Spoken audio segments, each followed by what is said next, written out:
everybody, and welcome to another episode of HP Critical, a podcast where my friends and I talk all things gaming. I'm Jerel, joined by Brandon, Yo. Gabe, Hello. and Kellie. I should just like you guys. So it's funny because on my screen you're pointing pointing the wrong way. Yeah. It's okay because my recording's going up, so it's fine. He's right. I'm pointing the right way for me. So speaking of the right way, that's actually a really bad segue. I have nothing for that. How are you guys? That makes no sense. I'm good. How are you, Jerel? I think we all know how I am based on that shitty segue I just did.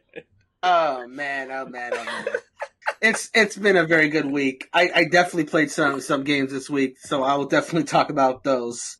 So as far as the stream this week's HPCritical doesn't hold up was Street Fighter 2 Turbo Hyper Fighting, a very specific version of Street Fighter 2, and Mega Man X. Those are fine. Mega Man X is hard.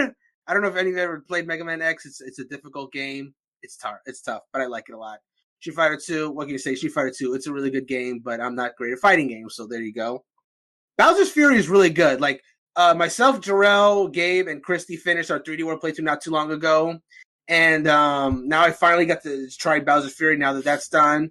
I really like it a lot. It's like a nice little short, bite-sized adventure. Like, it's based on 3D World's gameplay, but it has elements of Odyssey. It's really good. Like, I wrote credits in 3 hours. I'm going to be doing one more stream till I get the 100%. But yeah, it's a nice short little adventure.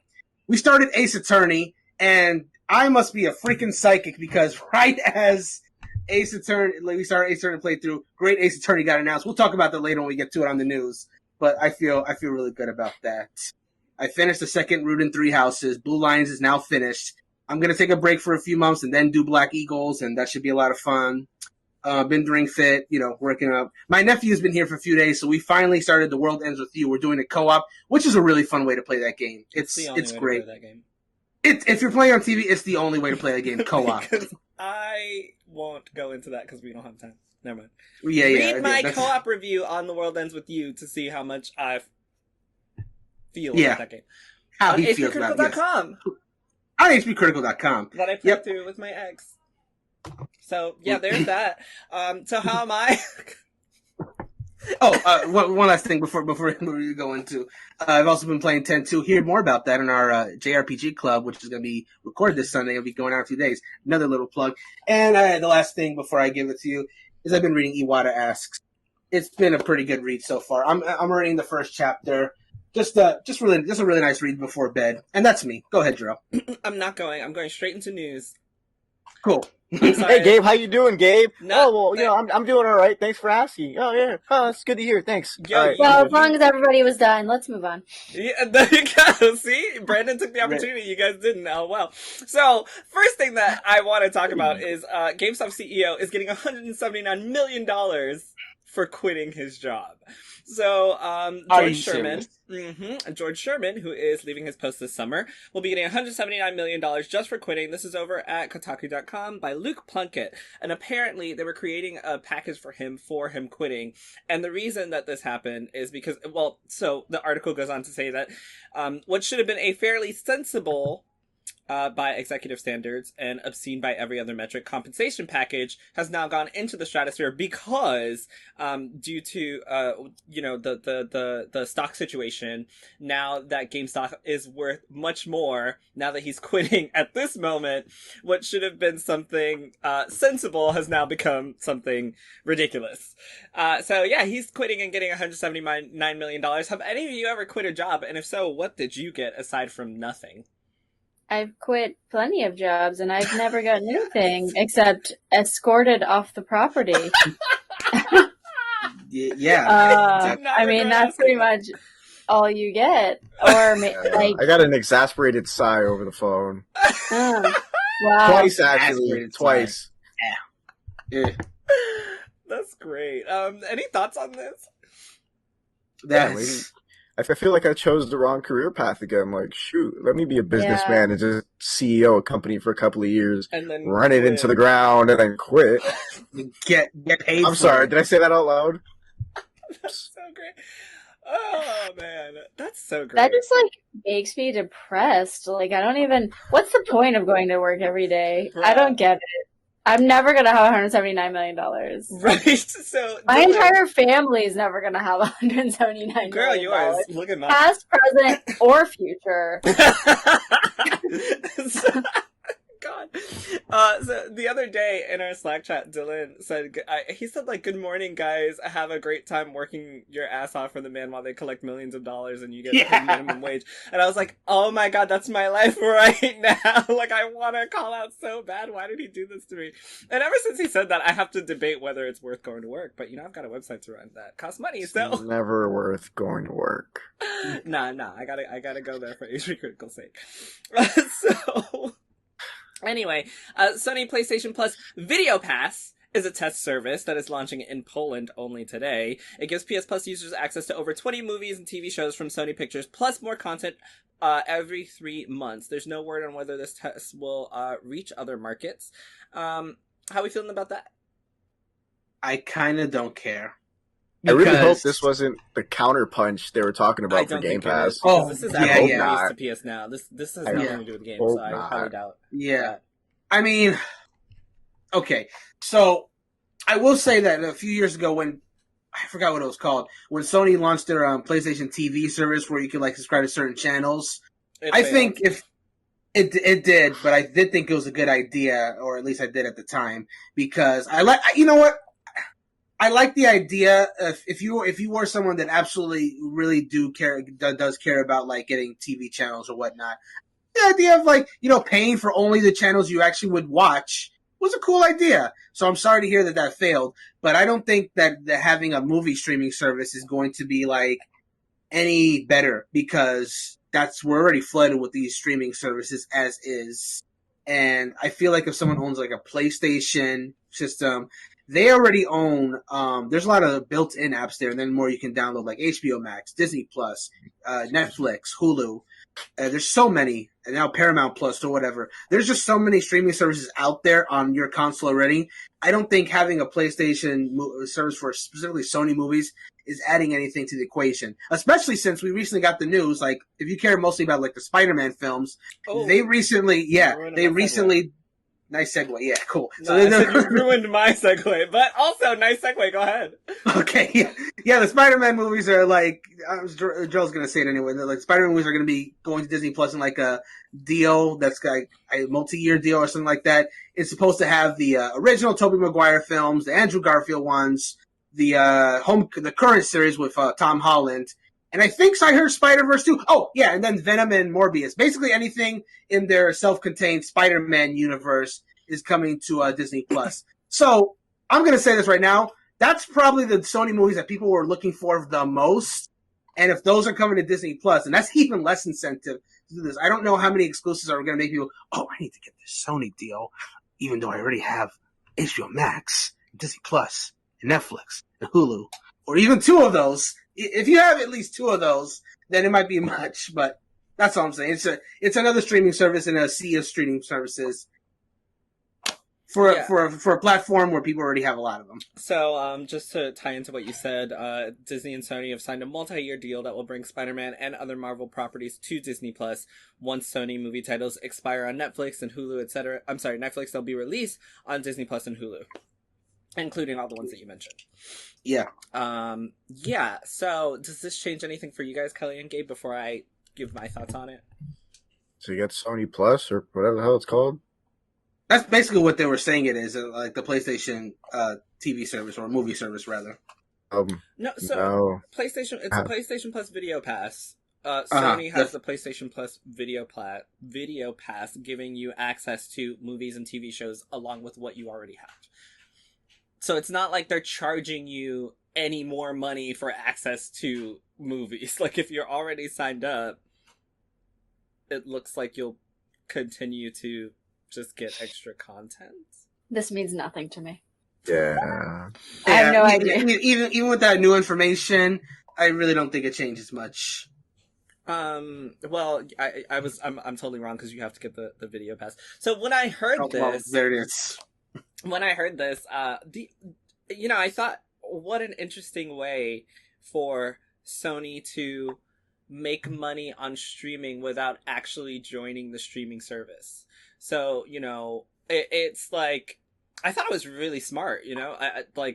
I don't know about the PlayStation Video Pass. Like, I don't know how many people are actually going to, you know, dive into that.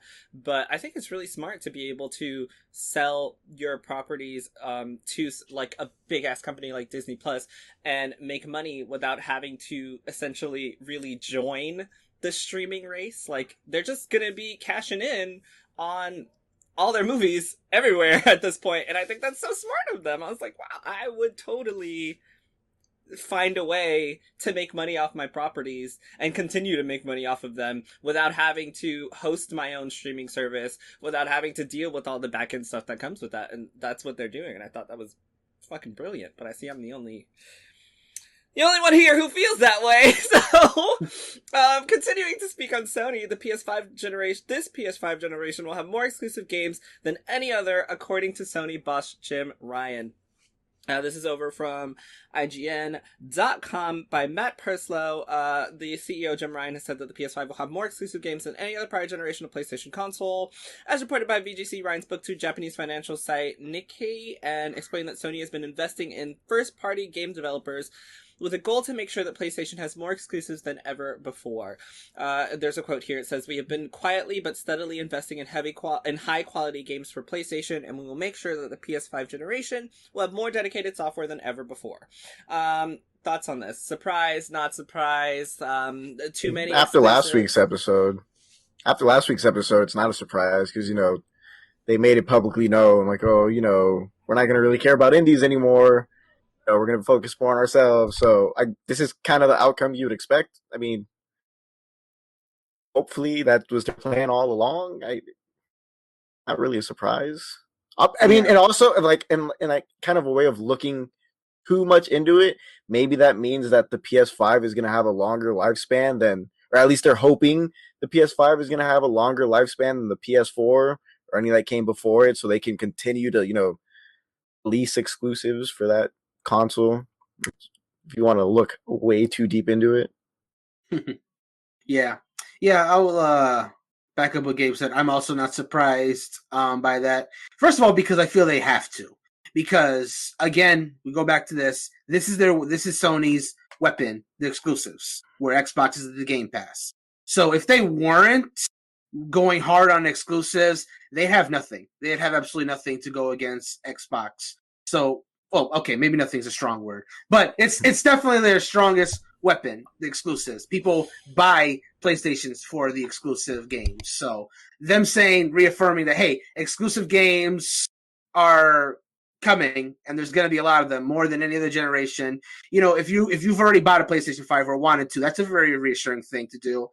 And I'm just, you know, I have my fingers crossed that they can, because especially if they're, like Gabe said, if they're not really focusing as big on indies anymore, and they really are just going on these high qualities, these AAAs, as we've said before.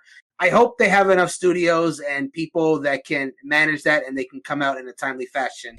Because I will admit that was a concern of mine when they said that they're only really doing AAA games. Those aren't cheap to make, and they're not something you can pump out like readily.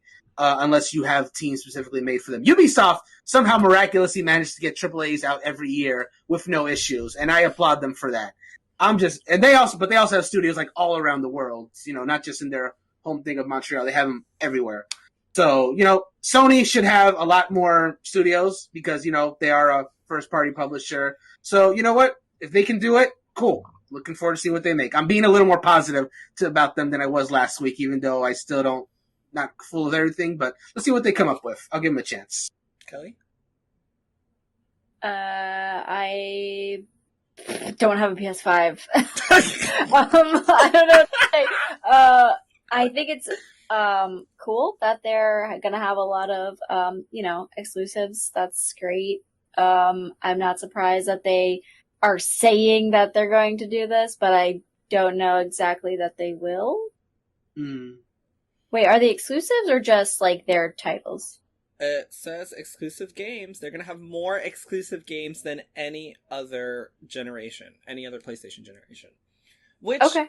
Okay, so, yeah, sorry. Yeah, No, what? Like, how many exclusive games have they really had? That's where I was gonna go with this. I was like, 5? Whoa! All I right, feel like, yeah. Mhm.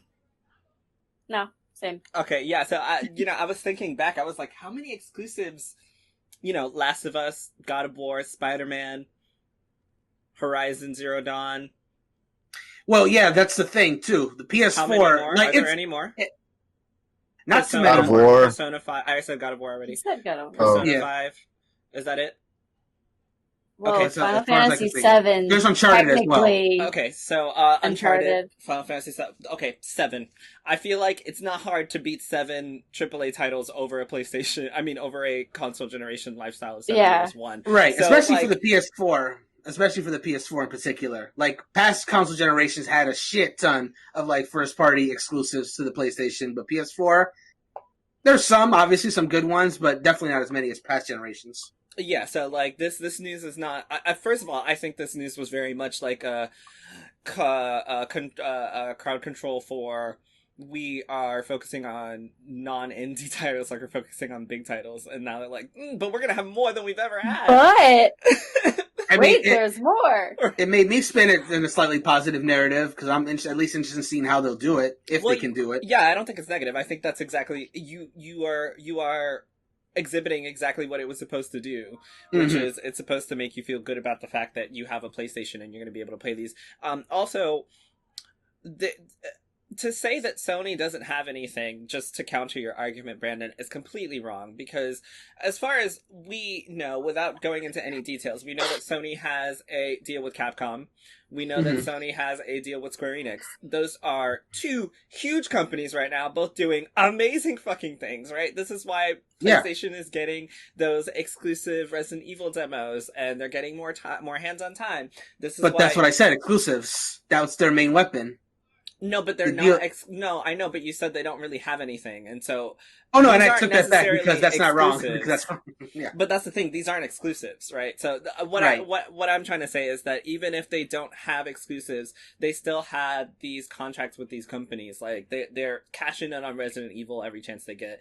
Obviously, Final Fantasy 16 is coming console exclusive as far as we know to PS5.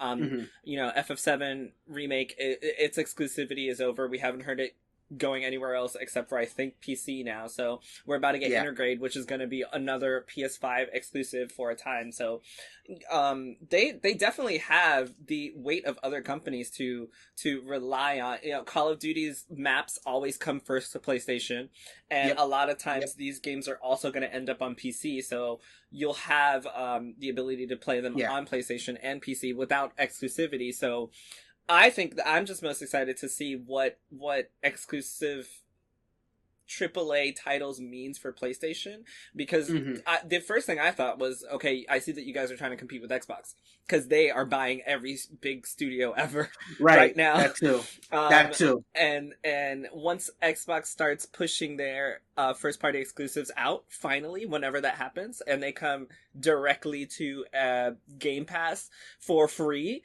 that is when, PlayStation's going to have to... Yeah, that's when PlayStation's going to have to be like, I'm going to be looking at them like, look, they're giving me exclusives for free from these companies. Where are my exclusive games that I'm going to have to pay how much for? Don't worry, there's a counterpunch coming, Jerel. Well, it better hurry the fuck up. I also want to know what studios they're grabbing, because... they have grabbed some good ones from before, but Xbox is being really competitive now. So I think this is just them letting us know that hey, we're doing stuff. I promise. Jim Ryan said we're doing things. Not only are they doing things for the PlayStation, I don't know if y'all saw, but there's an update on the PS5 that has a built-in video editor there that can now create 4K 60 frames per second masterpieces right on the console. That's from GameSpot. I included this because have you guys ever tried to edit anything on a PlayStation or Xbox before? Yes. I haven't. How was that experience? Okay, so you can actually see the experience. One of my first ever videos on YouTube was directly edited and captured on my PS4. It was Shadow of War, and there's also a Fortnite Fortnite video. So you know how like you can capture your, your gameplay, and you can share it with everyone on socials and stuff. You expect them to capture like exactly what's on the screen. Oh no. Okay, like I'm not, this is, again, remember guys, this is for the PS4, so obviously the PS5 is a little different. The PS5 is powerful enough to do it. But, dude, Jerel specifically, I'm not one of those big graphic guys. It's like, to me, if a game is good and it looks pretty, it's good. Like, I won't look at the graphics as much. Dude, when I tell you they made the drop from a 720 or was it 1080p? No, from a 720 game, the resolution. When you record it and you play it back on the system, it plays back in 720. When you actually go to start editing, it drops it to 480. Oh. Okay, I mean that's bad, but in my mind I was bracing myself for 240, and I was gonna like. Well, 480 is 240. They're on PS4. Like literally. Oh my god! No, don't call. Oh no! Stop! What are you doing? Sorry, Siri thought I was talking to her. So that's the first part, and then the frame rates. Obviously, the PS4 didn't play at 60 FPS, but it didn't play at like 20 either. Went straight down, and then you get there. You get to because to me, at least, the way I edited it was through the Share Factory. So PlayStation gives you, all the stock PlayStation intros, transitions, and stuff. So that was a little cool. But then, also, if you want to zoom in, on a certain part of this, sometimes when, someone's watching a video and something funny or something weird happens, and, it zooms in really quickly, and then, it jumps back out. The only zoom option they had was this slow, weird, let me show you every pixel on the fucking screen type of zoom.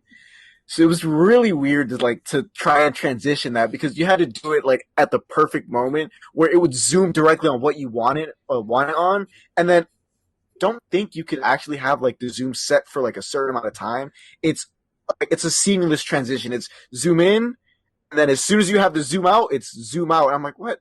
No, it needs to be it needed to be quick zooms. So that was one of them. And then comes the actual saving the video and uploading it part. I don't know if it was just me and my Wi-Fi. I don't think it was, because I was always connected to Ethernet on my PS4, and it would start downloading the video. It's saving video, 1% done, 2% done, 3% done, 3% done, 3% done. There's an error downloading the video. You do it again, it goes to 10%. And then it drops for some weird reason. I think this might have just been me that day, my console that day. It went from 10% and dropped down to 5%. And it was just very, I felt like I was being teased by the console, because it just wasn't responding to what I wanted to. I eventually had to post the video, but I can just say, from where I am now to how it is editing on the PS4, I'm going to take now all the time, because it was just so much easier. And also, this was your editing tool. And trying to edit a specific, trying to get to a specific second or millisecond of your video with an analog stick or the directional pads is not the easiest thing in the world. So, safe to say, I don't like editing on a PlayStation. It sucks. Hopefully they have touchpad integration that lets you, nice. slide through and zoom in, or even zoom in and out motion. and slide through to what you want. That'd be great. They need to add the zooming in and out on the touchpad, because scrolling was also an option on, but we all know how the PS4 touchpad responded. Well, that's why we got the PS5 DualShock or DualSense. Sorry, DualSense. And just to clarify the previous story, there is another article at videogamechronicles.com that says the website listing suggests that Sony could offer video content as a part of the PS Plus subscription. So that's where I got the idea that it would just be if you already are signed up for PS Plus, you get 2 free games, you also get free Sony movies tied in which case it wouldn't be a bad idea. So I just had to clarify that, because I know that I posted it here. But yeah, I think this will be, I'd like to try it. I'd like to make a little something in 4K 60 frames per second on my PlayStation 5 now. Uploading that shit, I'm sure I'll have the same issues that Gabe had with hope uploading. Star Wars: Knights of the Old Republic. Yes. It is reportedly receiving a remake, according to Jason Schreier. This is from Gfinity Sports, esports.com. Knights of the Old Republic is to receive remake from Asper Media. I will let you guys take over. I have not played it, but I'm pretty sure Kelly and Brandon have. Excitement? I haven't. Yeah. Oh. Dude. Okay, I dude. just assume you played all Star Wars. I mean, I do love Star Wars, but no, I have not played that one.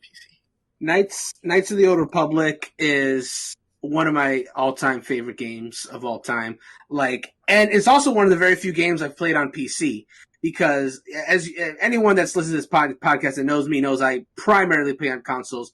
But this game came out around the time where I had a decent computer, and I looked on like online forums that apparently you could control the entire game with just the mouse, not even the keyboard, literally just the mouse. So I was like, well, you know what? That sounds easy because the biggest barrier for me playing any kind of PC games was games that required me to use a keyboard because I'm just been bad with that. So I was like, well, let me just try this.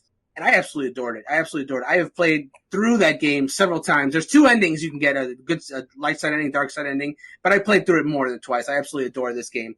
So the fact that, you know, I love the idea that this is like potentially coming to modern consoles. There's like a mobile port of it, which, you know, it's what's up? What are you gonna say? Is this an MMO?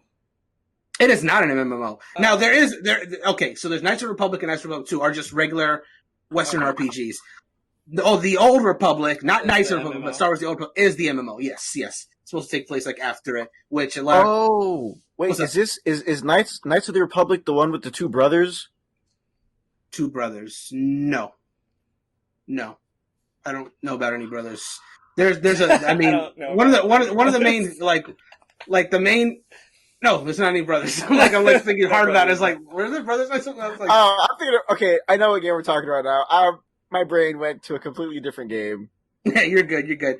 But no, I do love Knights of the Republic. It's a Western RPG. It's very much built on like D&D mechanics, but way simplified. So someone like me who is before our D&D sessions had never played it could understand everything that was going on. You know, multiple choices and like these different dialogue options, light options, dark options. It's very much the base of what Mass Effect became. You know, that ended up becoming a hit in and of itself. So I'm very happy that this game is getting now. I do want to clarify something. So the report says remake by Aspyr Studios. I don't know if this is necessarily going to be a remake in that sense. I think that might have, like, I don't know for sure. It could be doing a full remake, but I'm more inclined to think that it might either be a remaster or a port because Aspyr Studios that is making it. Aspyr in the last few years have been probably most well known for bringing all these legacy Star Wars games to modern consoles. Like the most recent one was Republic Commando, which is now on Switch and PS4 for the first time. Before that, they had Episode 1 Racer. They brought the Jedi Knight and Jedi Outcast games there. So yeah, they've been bringing a lot of these old Star Wars games to consoles, modern consoles, which I really appreciate. So I think that's probably what this is. I think they're probably just either going to maybe touch up the game just like a little bit, but otherwise you'll probably be getting the same thing. Because remaking this game, not only is that a huge endeavor, but I don't know if Aspyr Studios, I'm sure they're a fine studio, but they have their experience with porting. I don't know if they would be the choice to go to for a full remake of this beloved classic, you know? But either way, I love Knights of the Republic and I adore that game. If it comes to modern consoles, I will 100% play through that game because I love it so much. I feel like when you think remake, like everyone now just thinks Final Fantasy VII. It don't even have to yeah, be and all that's that, though. Like you that's can yeah. still do a remake and not make it, you know, Final Fantasy VII quality. You can still do right because that's a remaster or a port. That's taking the story and essentially building it from the ground up in that example, right? Whereas what I was saying, a straight port would be just bringing the game to modern consoles and like adapting it for the buttons, where a remaster might be touching up a little. I would actually like a remaster. I'll still play it even if it's just a straight port. But I think a remaster would do that game a lot of good. So I'm hoping that's where they go with it, but we'll see. Well, Brandon, since I got you talking about it, there's another game rather that you are also excited for, and that is the Great Ace Attorney Chronicles. Yes. The novel courtroom antics of two previously Japan-only games are now coming to the West, to Switch, PS4, and Steam on July 27th. Yes. Also, games that I have a great love for. The original 3 Ace Attorney games, they originally were Japan exclusives and for the Game Boy Advance. Then they got DS ports, and those are the ones that got global release. I didn't play those. They actually came to WiiWare, of all things. And if you wanted to, you didn't have to, but since it was on Wii, if you wanted to do like the famous objection, you could actually move your Wii remote and move the motion to present your evidence. Again, you didn't have to do that. You could literally just press a button. But I did it almost every time, especially when I was really confident about the contradiction I was about to point out. Like, it was like, you lying motherfucker! Objection! Oh like, I got... like, I love those series. They are, before Phoenix Wright Ace Attorney, I had never played any kind of visual novel games, but those games are so hyped. Like, they take the basic courtroom, whatever. They go to some ridiculous lengths, but you still get some really compelling cases. You gotta listen to these people, point out where they're lying, get more information, find evidence, and present it. It's a lot of fun. And as far as these games, the Great Ace Attorney games, they're supposed to be like prequels to the original Ace Attorney, where it's like Phoenix Wright's ancestor. But those games didn't get localized, apparently just because there was some legal bullshit because Sherlock Holmes is in the game. So they got around that by literally just renaming the character Herlock Sholmes. And it's fine. We're good now. So now these games get to finally come out. I can't believe it was something that simple, but legal gonna be legal, right? So I'm just glad that these games are finally coming to the West for the first time. And I really hope they sell well because there's another Ace Attorney game that hasn't been localized, which is a sequel to a spin-off. And I'm hoping that comes out in like a collection too.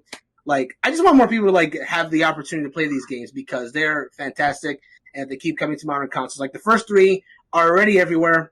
Except Xbox. I think that's the only place they're not on. But you can get them on PS4, Switch, and Steam. Now these 2 games are coming to those 3 platforms as well. What I would hope is 4, 5, and 6 also get on modern platforms. And those 2 investigations games, which are the spin-off ones I mentioned before. I'd like for those. But yeah, I'm very excited because these are 2 entirely new games that I have never played. And now they're finally coming to the West for the first time.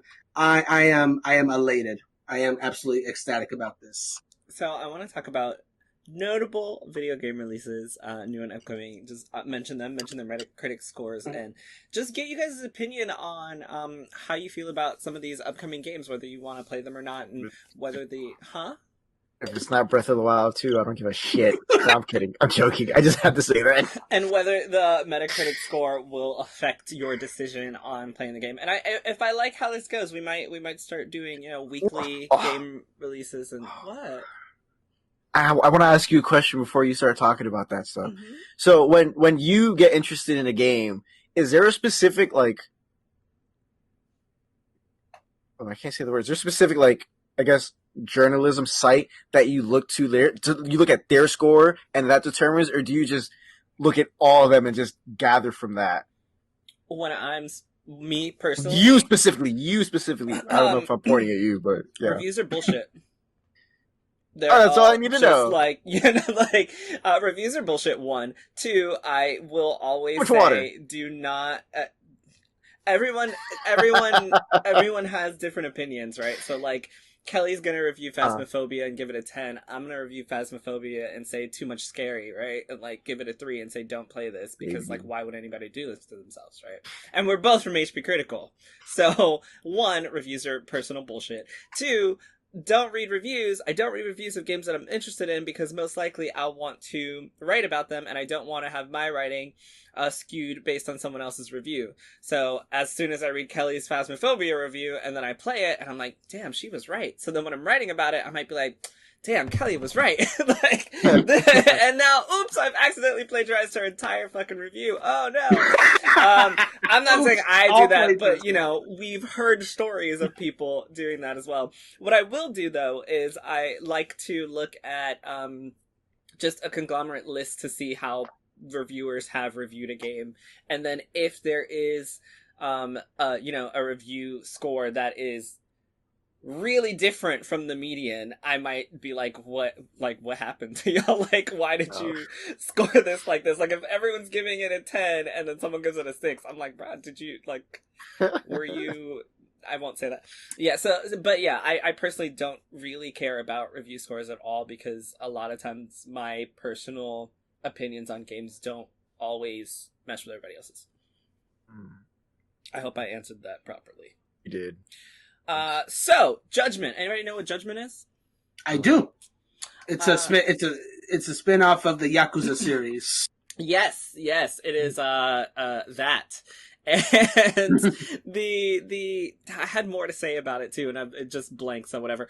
It's funny to me. I'm sorry, but it's funny to me that the spin-off of Yakuza Judgment, it plays more like a traditional Yakuza game, whereas the actual next installment, Yakuza Like a Dragon, feels like a spin-off because the gameplay is completely different. And now that you brought it up, I have to say it is really amazing that a studio was able to completely change the gameplay style of a game and still have it come out so fucking good. Like, I don't think I've ever seen a studio that has changed from, like, you know, action adventure to turn-based, and then people love the turn-based one even more than the action adventure one.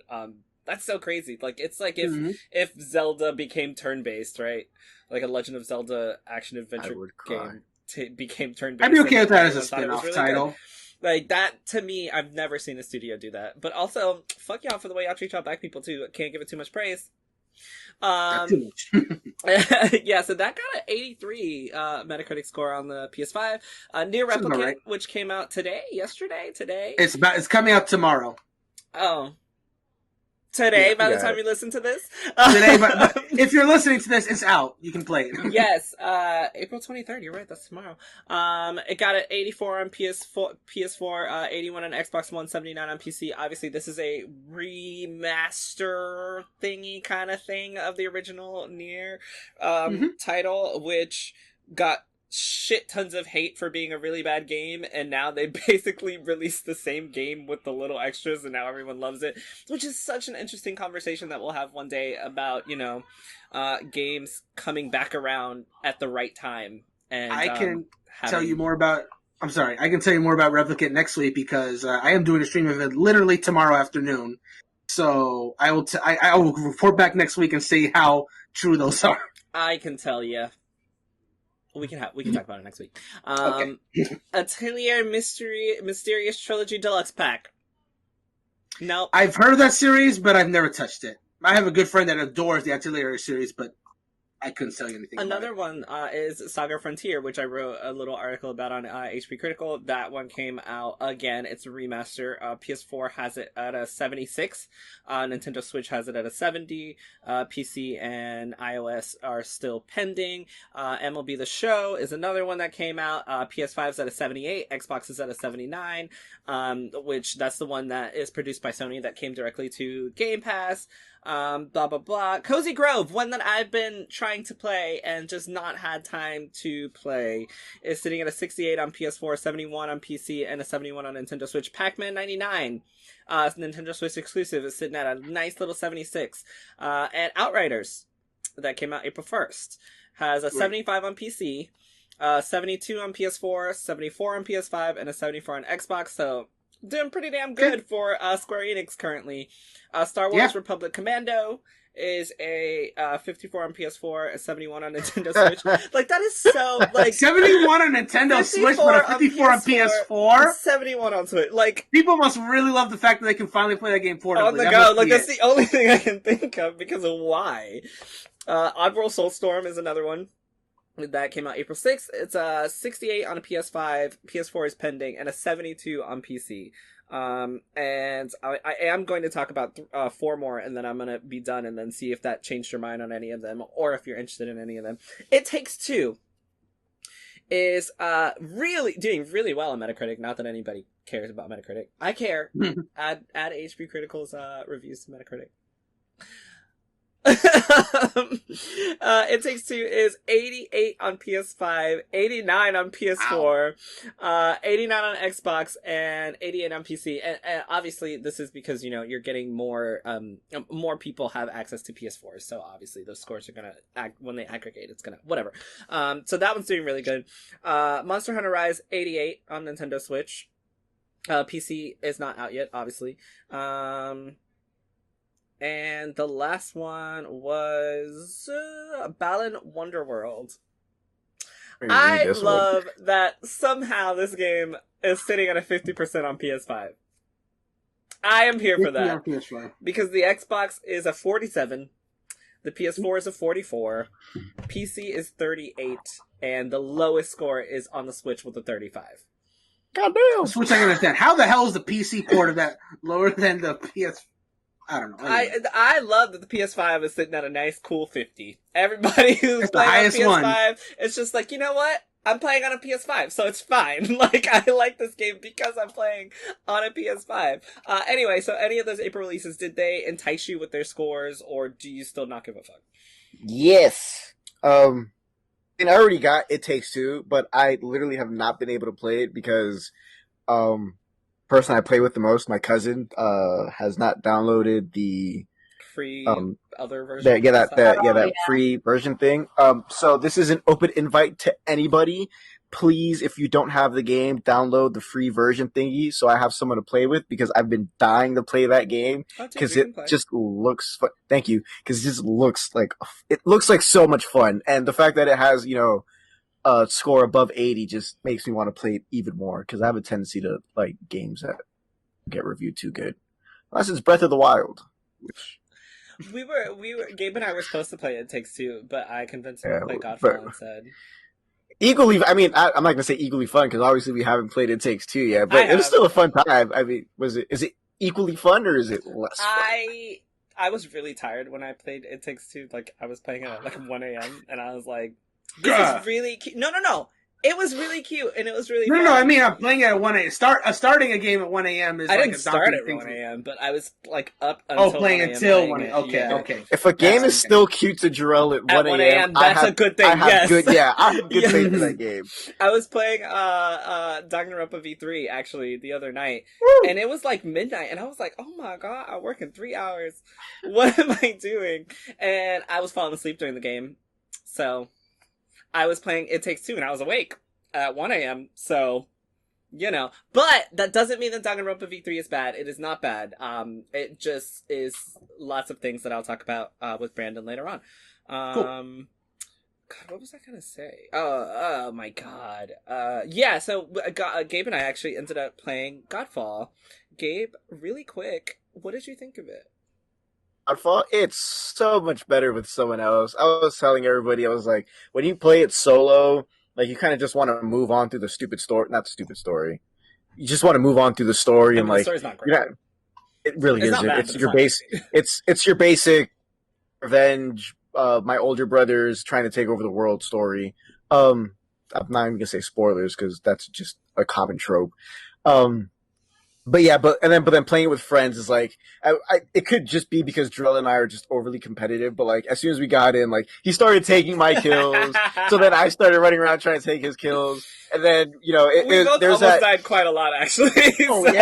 Yeah, because we decided to play on hard, because Jerel, who's Mr. I don't like hard games, is like, yeah, let's play it on hard. I'm like, okay, so we played on hard, and then, you know, and then there's that sense of, you know, running around, you know, the area, the very extensive area, might I add. I didn't know there was levels in the game, but then when I found out there was levels, I'm like, oh, this kind of sucks. I thought it was open world, but it's like open world levels. Like, it was kind of like Monster Hunter, where you're in a specific area, but it gets bigger the more you explore it. So just running around, trying to find something before he does, and him trying to find something before I do, and then telling me, like, hey, I found this over here. It's really fun. So I think 100% it's a game you should play with, you know, friends. Thank you for that endorsement, because I feel like I've been the only person who's been like, I like this game, it's fun. And then every time I talk to someone, they're like, Godfall? I'm like, yes, it's fun.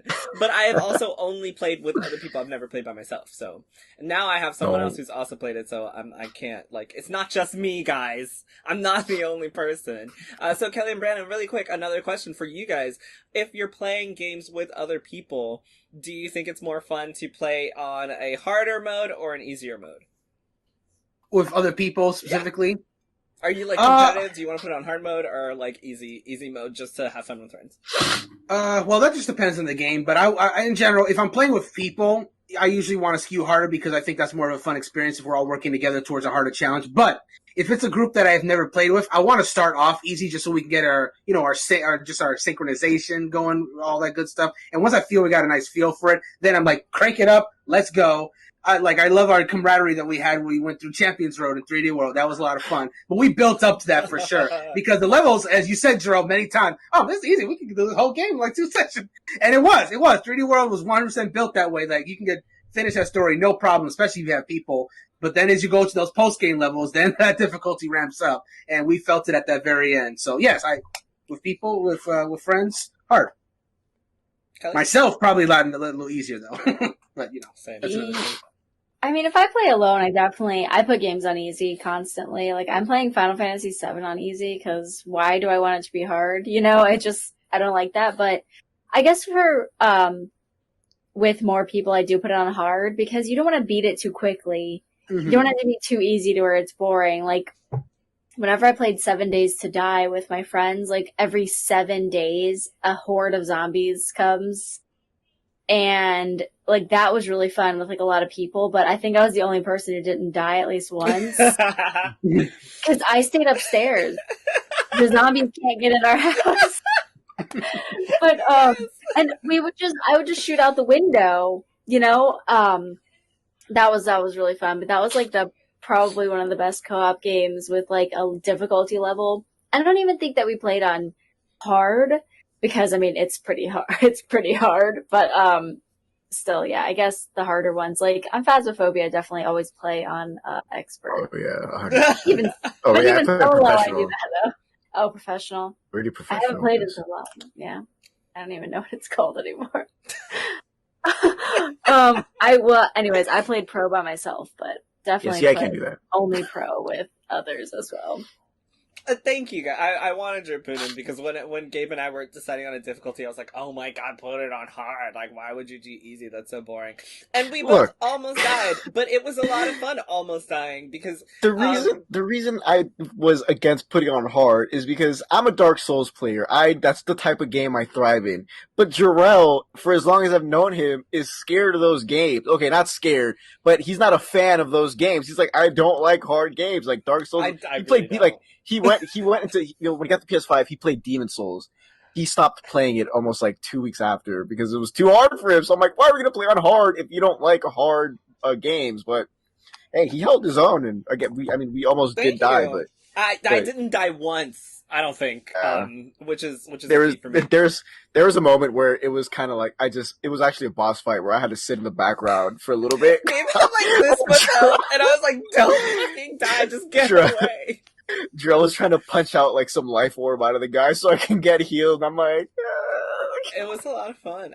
And we also Gabe got to utilize for the first time a feature that I've been loving since I got the PS5, which is the picture-in-picture mode. So like I had him, on my, like I'm using the TV and I have him in the corner of the screen so I can see where he is and like what he's doing, and I can look at his health bar and see when he's gonna die and stuff. And it's been, I think, I'm gonna say that the PS5 is better than the Xbox Series X. And I said this, I think, when we were playing, for 2 reasons. One of them is the amazingness of the DualShock and just what it can do compared to the regular Xbox controller. I don't have an Elite, Kellie does, so, but she don't have a DualSense, so, like, we can't compare. But the regular Xbox controller that comes with the Xbox, the DualSense beats it in every manner. And then when it goes to social aspects of gaming, the PS5 just for me has been a much better experience, because whenever you get the chance to do like picture-in-picture gaming with a friend, and you're able to, like, I did it when I played Fortnite, and I can see where everybody is, and I can see what's going on. It's so much easier to communicate with someone when you actually have, like, eyes on their fucking screen if we're not in the same room. So it kind of gives you that sense of being in the same room with a friend much more than just playing online does. I love it. Really quickly, sorry, because I feel like I'm taking too long on this. What was your experience like with that, Gabe? I was actually very surprised. It works so well. Because it works so well, but at the same time, like, Jerel and I don't have the best Wi-Fi. We don't. Like, I'm upstairs from where my Wi-Fi is, and it's just, for some reason, on the PS5, my Wi-Fi goes in and out sometimes, but our connection and the loading time, too, wasn't affected whatsoever over having picture. And it's not like you have picture-in-picture, and it's like a little pixelated 480p thing. It's very detailed, and it's almost like you're watching a YouTube video on your phone. And it's like Jerel said, it's a lot easier to communicate. I'm horrible communicating in games. When I try to get someone's like, yeah, I'm over here. They're like, where's over here? I'm like, oh, buy this thing. And it's like, what the hell is this thing? So it's just, he's like, oh, I found this over here. And he just, look at the picture-in-picture mode and go. And I do the same thing. So very surprising. It was my first time using it. Very big fan like of it. we were using it to find chests and shit, and like I'd be like, oh look, there's a collectible over here. Just look at my fucking screen, Gabe. And I really, really want to do it with like a first person shit. Like I want to play Call of Duty on a team and use picture in picture and just like, we gotta get Kellie a fucking PS5. I know she's gonna be like, oh, I'm playing on PC, but we gotta get her a PS5 so that I can just watch her fucking play and just like go behind her and like hide and shit. Because that time that we played, I think it was Kellie, Gabe, and I. We played what did we play? Zombies. Yeah, no, we played Warzone. It was Warzone, but with zombies in Warzone. Like, I just imagine being able to actually see Kellie and Gabe's screen while playing. I feel like that would have made it so much easier for me, because when they died and I was left alive, I was like, I don't know where to go. I don't know what's going on. And then they came back and I was dead, and I was like, I don't know where you guys are. What's going on? What's happening? So yeah, I'd really love to have that experience. I feel like that'd be really cool. Microsoft's Netflix for Gaming service launches on iPhone and PC this week. Yes, I moved on. This is over from... I was like, whoa. CNBC.com. Microsoft's Xbox Cloud Gaming service, previously known as xCloud, will begin rolling out in beta to iPhones, iPads, and PCs this week. The service will be invite-only to start, Microsoft said in a blog post on Monday. Xbox Cloud Gaming is sort of like Netflix for games, letting you stream games to your device instead of using a video game console. So basically, you get to play your games on your phone. For a while, we thought it wasn't going to come to iPhones and iPads. It looks like it is. I've done this before with the PS5. I was streaming from the PS5 to the iPad, and there's a video of me playing Kingdom Hearts 3 on my iPad somewhere. The new iPad Pro is actually going to include haptic feedback from the controller when you do this. Wow. So that's really fucking cool. Like, that is actually something that will make me go spend another $1,000 on a brand new iPad Pro, because like, that's fucking cool. Like, it basically turns your iPad into a Switch. But anyway, cloud gaming on your phones, I have a tiny ass iPhone mini. It's not something for me. I'd probably do it on my, iPad, but how do you guys feel about cloud gaming? Especially, this is specifically with Microsoft. So we're talking about titles that are only available for Microsoft currently, not PlayStation exclusives, etc. How do you feel about this Netflix for gaming cloud service? I do have a portable question about that. So it's no longer called xCloud? It looks like it's no longer called xCloud. Yeah, Microsoft's Xbox Cloud Gaming Service, previously known as xCloud. So, wow. Did they say what a new name is, or not yet? The Xbox Cloud Gaming Service. That doesn't roll off the tongue as well. I'm not a fan of that. Well, that aside, and sorry. Just to clarify what I said earlier, this article does say that it was on track to launch for iPhones and iPads earlier, but Apple updated its App Store rules in September, which impacted services like Xbox Gaming and Google Stadia, which we all know wasn't allowing Apple to be a part of this, and everyone complained for a while. But this move forced the companies to use web browsers to redesign their services so that they could circumvent the App Store rules. Under the rules, Microsoft, Google, and other companies with similar services would have had to offer each game as an individual download instead of offering a complete library the way Netflix does for movies. And that was because anyone who has Apple, they want you to, like, if you're making an app, they want you to, they want to be able to specifically classify each video game. So, like, you can't have like a cloud service that has games rated E to M, right? Like, they want you to, if you have like Kingdom Hearts 3, that has to have a rating. If you have Yakuza, that has to have a rating. And under the cloud service, they weren't able to do that. They were just like, look, it's rated E through M, just take it all. And Apple was like, no. So they have went through the process of circumventing this because, like, obviously everybody has a fucking iPhone. You want to be able to reach that huge market, and now they're able to. So that was just an explanation of why it wasn't there before, but it's coming now. Sorry, Brandon, continue. Yeah, all I was going to say in regards to this whole cloud streaming gaming, in concept, it's a great idea in concept because, of course, with the Switch, you have the ability to play your games console or handheld, wherever you happen to find yourself, right?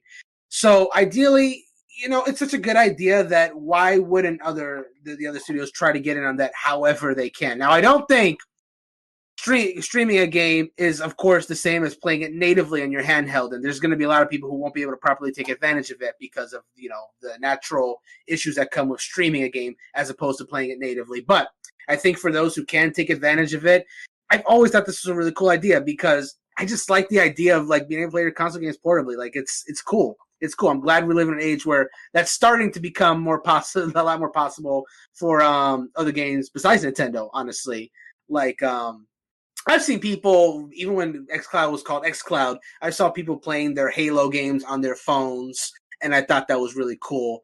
And the idea you're telling me, like the whole iPad update with the haptic and for Sony games, that sounds really cool. So yeah, I like the concept of it. I hope, it's the same thing with like Stadia, right? Where like that's just something that a lot of people can't really just take advantage of, whether it's because maybe your screen is too small for your liking, or your internet connection is just not persistent enough to run a game like that. I mean, I've seen the best conditions in regards to stream things, and I've seen the worst conditions. But I like the concept. I just hope it evolves. Would you play games on your phone? I don't usually know. No, I don't usually. When it comes to my phone, I have never personally played a game unless it was like made for mobile, like the mobile games like Fire Emblem Heroes or whatever. Mm-hmm. I've never played a streamed game on my phone. If I had the means to try it out, I would. What phone do you have? But I have an Android 11. Android How big 11. Is it? I can show you. That's what she said. Ha! Oh, I'm sorry. Galaxy S10. I'm sorry, S10 okay, Plus. Okay. So this is my hand for comparison's sake. It's a decent size. The screen is about like this. So if I were to play like a game on it, it'd be a decent size for a game. Like if I wanted to play like handheld, not ideal, but if I really wanted to play something handheld that I just couldn't at home, it'd be better than nothing. I personally think xCloud is cool. I also personally think I'd never use it. Like I have absolutely no idea when I would need to stream. Like, what game do I need to play that bad that I need to go stream it? That's what I'm saying. That's what I'm saying. Like, especially since I already have a Switch. If I'm out and I really want to play some handheld gaming, I already know I have my Switch right there. There's enough of a backlog on my Switch that if I'm not playing whatever PS5 game, like I'll live for the week or whatever I'm gone for whatever. The only thing I can imagine is like me being at work and my friends are like, "Oh, we're all playing Halo Infinite. Get on, Jerel." And I'm like, "Pull out my phone. Let's go." Jerel, I just remember it was around 2018 where I was on a cruise, right? And I brought my Switch with me. This is around the time the Octopath Traveler had already come out. And, of course, because we're on a cruise, we were doing activities most of the time. But there was one day where they decided to do one activity, and I was like, I just want to relax for just a few hours, like for 4 or 5 hours. So I lounged at the deck, had my Switch, and I was playing Octopath Traveler, and that was great. You couldn't do that if you were doing like a stream game, because you don't got no connection out in the ocean. Yep. No, but you can use your, I'm assuming you'd be able to just use your 5G connection or whatever. There's no connection in the ocean. You could for the cruise that I was on, you can get like a Wi-Fi package that you can pay for, but it's purely for using stuff like social media. It's not meant for like streaming whole video games. Yeah, but Wi-Fi ain't too good. I have never. Yeah, but Wi-Fi ain't great, guys, so I know nothing. But I apologize. It's fun.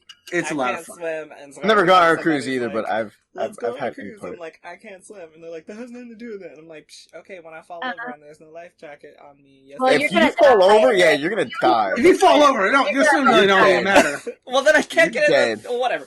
Honestly, Jerel, if you fall off a cruise ship, the best death for you is going to be drowning. Like seriously, you want to be alive, just chilling there in the ocean. Getting eaten by sharks? You're either gonna get eaten by a shark, get dragged down by some mysterious sea monster, or you're gonna get. Look, we've all been over this. I have a big fear of the ocean. Okay. You can't tell me with only 10% of our ocean discovered that there aren't some shit down there that we don't know about. Or the third thing that's gonna happen is, boats' rudders are gonna vacuum you into them, and you're just gonna Thanks And for you don't want that. you guys have Okay, just that solidified me one- never that one going put on a it- cruise ever. Thanks. Well, don't Damn, go thanks, off the Gabe. side. I just don't want to go on now. Like, Just we don't go there next to the is a- edge. So there the is a chances of- like 20% chance that all of that could happen to me if I go on a cruise. There's No, a 0% chance that could happen to me if I stayed on fucking land. Unless a boat falls out of the air, you never know, man. You never fucking know. The world's going crazy. So, One Piece fans, we all know about Gabe, both falling. xCloud on your phone. What? Would you use xCloud on your phone? Is this something that entices you? The phone's No, but big enough, but no. Yeah. Why not? I mean, on my iPad. It's cool. There are On my there are iPad, people. do I have to pay for it? I don't know. If you didn't I have to pay pay for for it, Pretty sure you do. Bullshit. if you didn't I- have to pay for it, you would If it was not play free- your PC games on your phone. Not on my phone. I play on my iPad. What kind of phone do you have? An iPhone Sorry, 11. I think that's big. Yeah, everybody got big phones. I have this little tiny piece of shit. Well, I've played games on my phone before, like, but I had a 6 Plus before, and that was better. No, I had an 8 Plus. So that was like good, and I used to play Call of Duty a lot. I play Call of Duty on this, but it's kind of small. But it's But not you- as heavy, but it's comfortable. You would potentially play xCloud, like stream xCloud games on your iPad. If I had nothing else, I still have a PC. And that's the thing. If you had nothing else, because like we all have alternatives. That's the thing. Yeah, that's literally how I felt. If it was free or if I got a trial for it, I would do it maybe once or twice for the novelty. Because I will admit, I saw those videos of people playing Banjo Kazooie or Halo on their phone. I thought that's freaking awesome. I want to do that. Any that's it. platformer. I would do it like those 2 times to play those impossible Xbox games. I mean, the impossible handheld Xbox games. To now, I mean, not the I Banjo guess. impossible I'd handheld. probably but- just wait.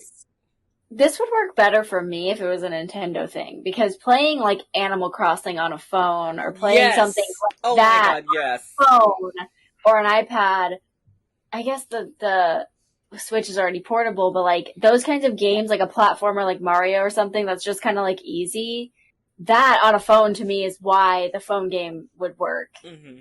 But like trying to play Halo or some shit like that, would be so On your hard. Well, Trying to play like Phasmophobia, and I'm like talking like, Jeremiah Wilkins, are you with us? Hello. I do want to point out that I do want to clarify that though, that for those videos that I saw people playing on their phone, they did go They the were extra using the mile. controllers, right? Yeah. Exactly. Like, no, I would absolutely never play these games that are meant for controller on phone with no controller. Absolutely not. No, never in a million years. But if I did have that stuff, then yeah, no, it's fine. It's just like it's like Switch, and you have the controller still. So I'd try it. Okay, I'm gonna breeze through some things really quick, and then we'll give you guys time to comment on any of them if you care. Discord has ended their talks with Microsoft chat startup to stay independent as it resumes interest in a potential initial public offering. Anything? Just I'm happy about it. I'm glad that didn't go through. All right, so Overwatch director Jeff Kaplan is leaving Blizzard after nearly 20 years with the company. Overwatch 2's development will continue with assistant game developer Aaron Keller heading the project. This is from IGN.com. Is he getting $179 million? He would probably get more because that is a very successful fucking video game, even years down the line. And We've 20 got years, people like fucking 20 years Wesley spending, how much money on cosmetic $60 fucking Overwatch loot boxes for no damn reason because he got paid extra money. So I'm sure they're sitting real good over at Activision Blizzard. What were you saying, Brandon? No. I was just saying that, and also Overwatch decided 20 years as being in the company is an impressive resume in itself too. Mm-hmm. Cool. I just thought, okay, so really quick, what I was going to say is this was so weird to hear because this man has been the inceptual face of Overwatch. Every time there's an Overwatch thing, you see Jeff Kaplan's face. Right. His name has become synonymous with Overwatch. So it's even my friends who don't care about industry stuff know Jeff Kaplan is like the Overwatch guy. Like it's kind of like we were talking about how your parents think you're all like everything's Nintendo. Right. People just think everything Overwatch, like character design, development, everything, story design, everything Overwatch is Jeff Kaplan. So it's just to me, it's like when Reggie left Nintendo. Like he's the face of Nintendo, right? Sean Layden was the face of PlayStation for so long. When these iconic faces behind these like companies leave, it's so weird to think that someone else is gonna sit down and try to have Overwatch conversations, and are they gonna have the same type of, you know, fun, witty, ridiculous banter that Jeff Kaplan had. Like, he was so relatable. He was such an easy face to watch. Like, he was not that he looks good, but that he that he's funny, you know, he's relatable. He's someone that you can sit down and understand when he's talking about Overwatch, and he has this little corny dad jokes. And also in the middle of development for Overwatch 2, that was also really weird to me. I was like, y'all are literally making this game. I don't know how long you've been taking to make this, but every update has been from Jeff Kaplan's fucking face. So it was just that's so weird to me. I can't think of anyone else after years of playing Overwatch while Overwatch 2 is in development.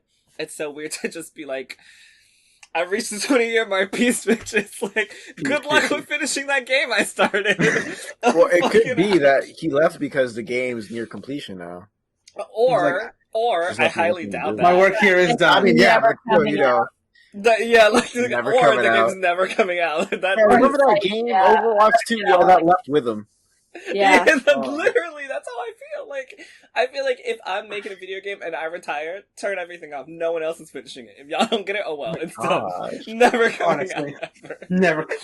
Honestly, I didn't work for Nintendo. I'm working on Metroid Prime 4. It's my 20-year mark. I'm quitting. It never is releasing ever. That's too realistic. That's too realistic.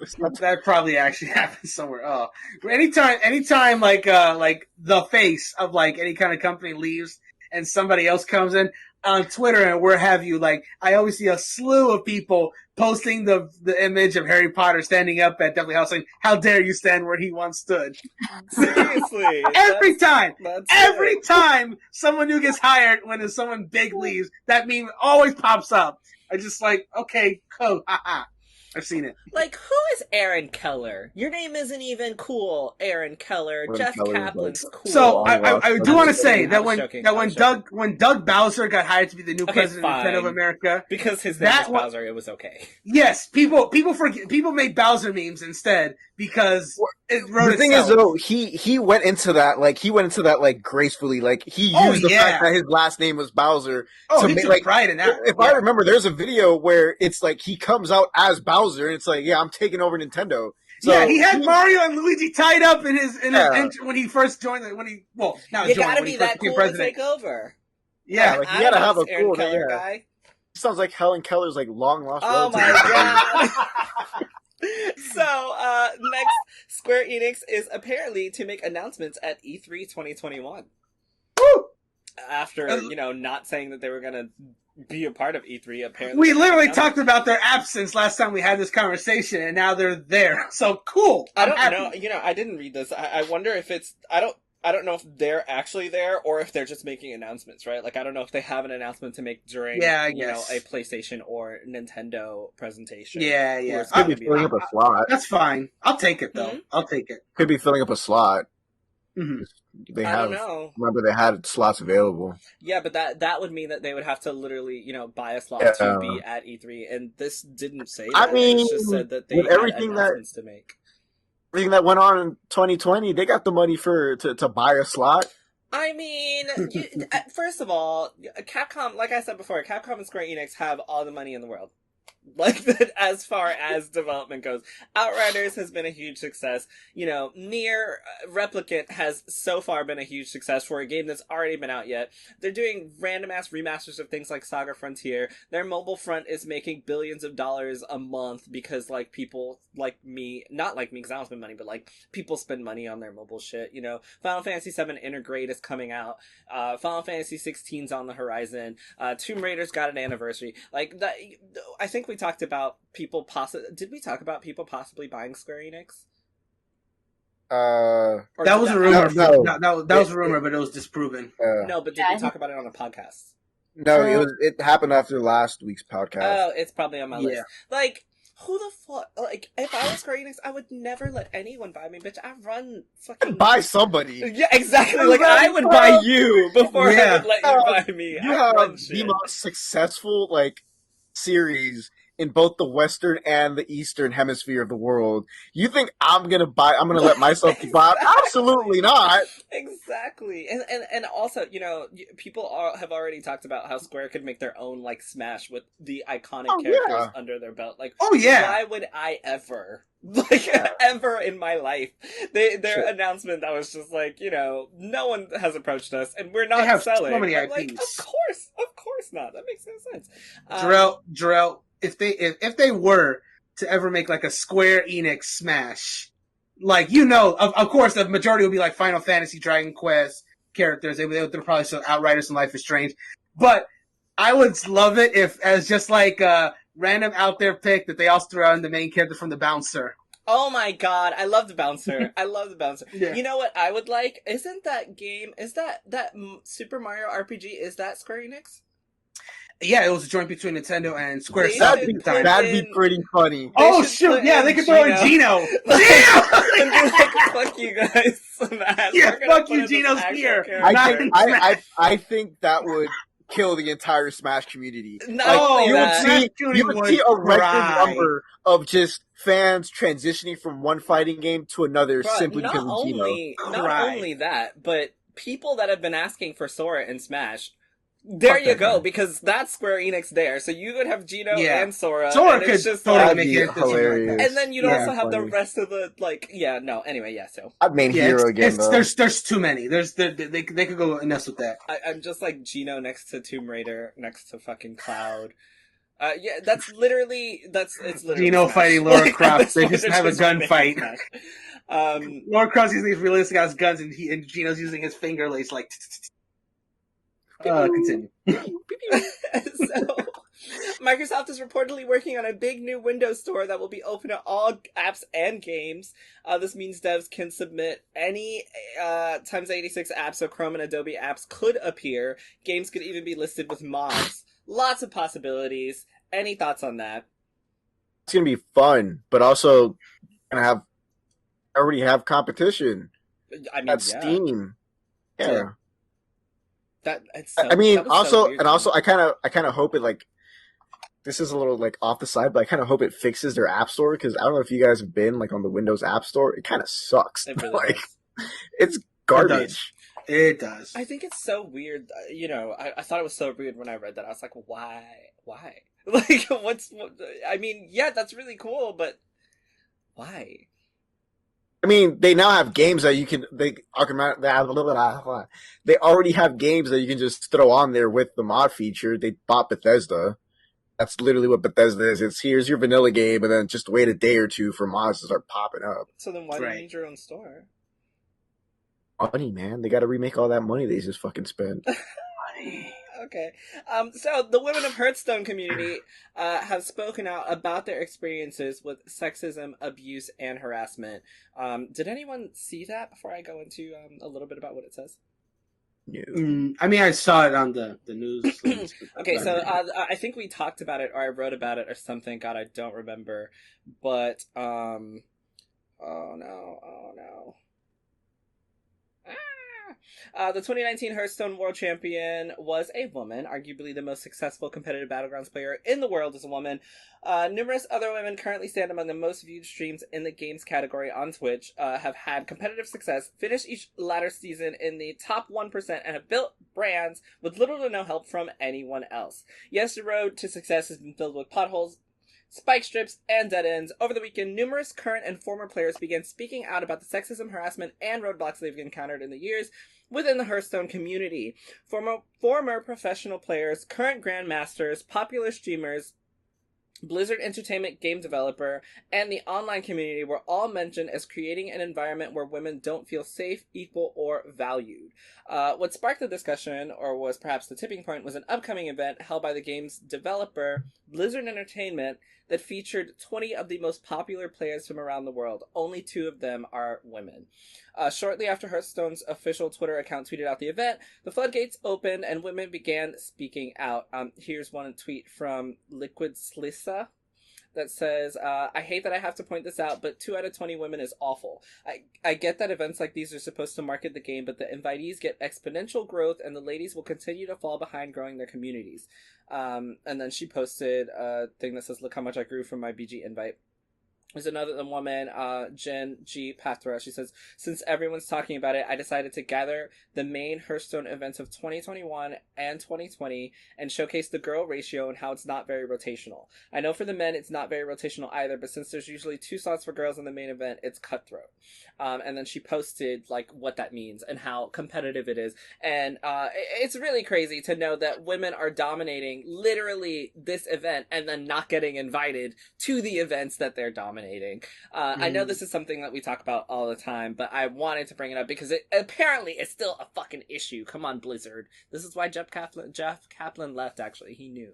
He was like, this is unacceptable. He saw with his third eye. I see what's happening. You guys fucked up with the China shit. You're fucking up with your inclusion. And he's like, I'm fucking out. That's all totally a lie. I just made that up. But how are we feeling about this? Anything that they can do? What should Blizzard have done? What can they do going forward to change this?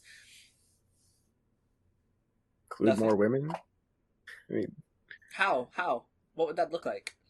change the slots around. From the way I understood it, it's Blizzard sending the invites, right? Correct.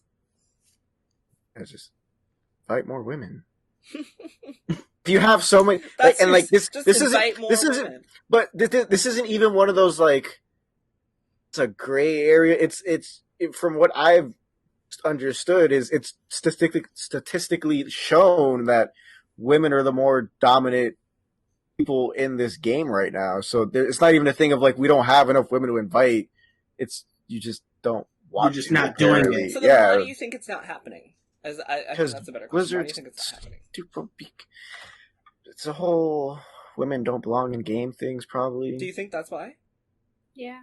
I mean, there's at this point, there's only so many excuses you can make for these companies. So many like deep delves into their minds that you can do. It's just a thing of women don't belong in video games, and we want to keep our fan base happy by not showcasing all these women kicking everyone's ass because they have frail egos. I mean, the last time that happened in Call of Duty, I mean, we saw Someone died. Yeah. Yeah. The thing is that they've done like studies, and this is like not really related to this game or gaming in general, but they've done studies that like if there is a movie or like a TV show and a woman is talking 30% of the time, people consider that a woman dominated conversation. It's 30. Numbers work? Yeah, but people, that's their perception of it. They think that like, if you see, the population is half women, but if you saw half women at a Hearthstone competition, you'd be like, that's way too many women to be there. And that's the people's perceptions. And even 30% would be like, wow. Even like in a crowd of people, if like, even like 30% is women, it's like, oh, well, that's like too many women. That's like more women than men, even though it's not. It's clearly not. Yep. But that's just like a perception thing. Because even though we're half of the population, people are still like, you know, that's too many. It's like having a token character. Like, even in normal population, there would be a more of a mix. People are like, that's too many, you know, like even with just one. So I feel like they have slots that, which first of all, shouldn't it be to invite like the best players? That's what I Not thought. like just to invite, oh, we have 2 slots for women, get in there, like, okay, wait, you're separating out slots? You have slots for how many of this, you know, person, or how many, like, you know, neckbeards? I don't know. How many virgins can come to this competition this year? Do you have slots for that? No? Okay. I don't know why they're not just inviting the top players. Yeah, it seems like what they're doing is kind of like that Twitch algorithm where it's like, we're gonna we're gonna put the people that are going to make the most impact. I say that lightly, like the most money, bring the most viewers. The people who are going to bring the most viewers to the competition are the most popular. Just because you're the most popular doesn't necessarily mean that you are the best, right? And that's totally unfair because it's like one of the tweets said, I could be the best at this, but they're not inviting me. And so I could gain by being the best from being here, but instead the same people who are already at the top of the ladder are the ones that are getting invited, and then it becomes totally unfair for the women because now we're fighting for these tiny slots when there should be enough slots for all of the women to be there. It's like that with a lot of things. Like, the more followers you have, the more engagement you get, the more opportunities no matter how you get. good you are. And to be honest, if you look at Twitch, people are always complaining, tits are stealing my views. But if you look at the top 10 streamers, there's not a single woman in there. And if you look at the disparity between, like, the lowest man on the top 10 and the top 10 women, it's crazy. I mean, it's hundreds of thousands of viewers. Like, to say that women are somehow taking over the space or something, they're already so far behind. It would practically be impossible. They would literally have to, like, I don't know, every man on the top 10 Twitch list would have to die. Not saying that, that is not a statement. That's, whatever. She's not calling for their assassination, is what. Yeah, I mean, unless. But seriously, like, 10 more men would just take their place instantaneously. Yeah, pretty much. Those people, if those people failed to, like, be streaming on Twitch anymore, they wouldn't go to women. They wouldn't even go to women as a second option. They would just go to more men. Like, whatever. I decided all guys that like to watch guys are gay. Oh.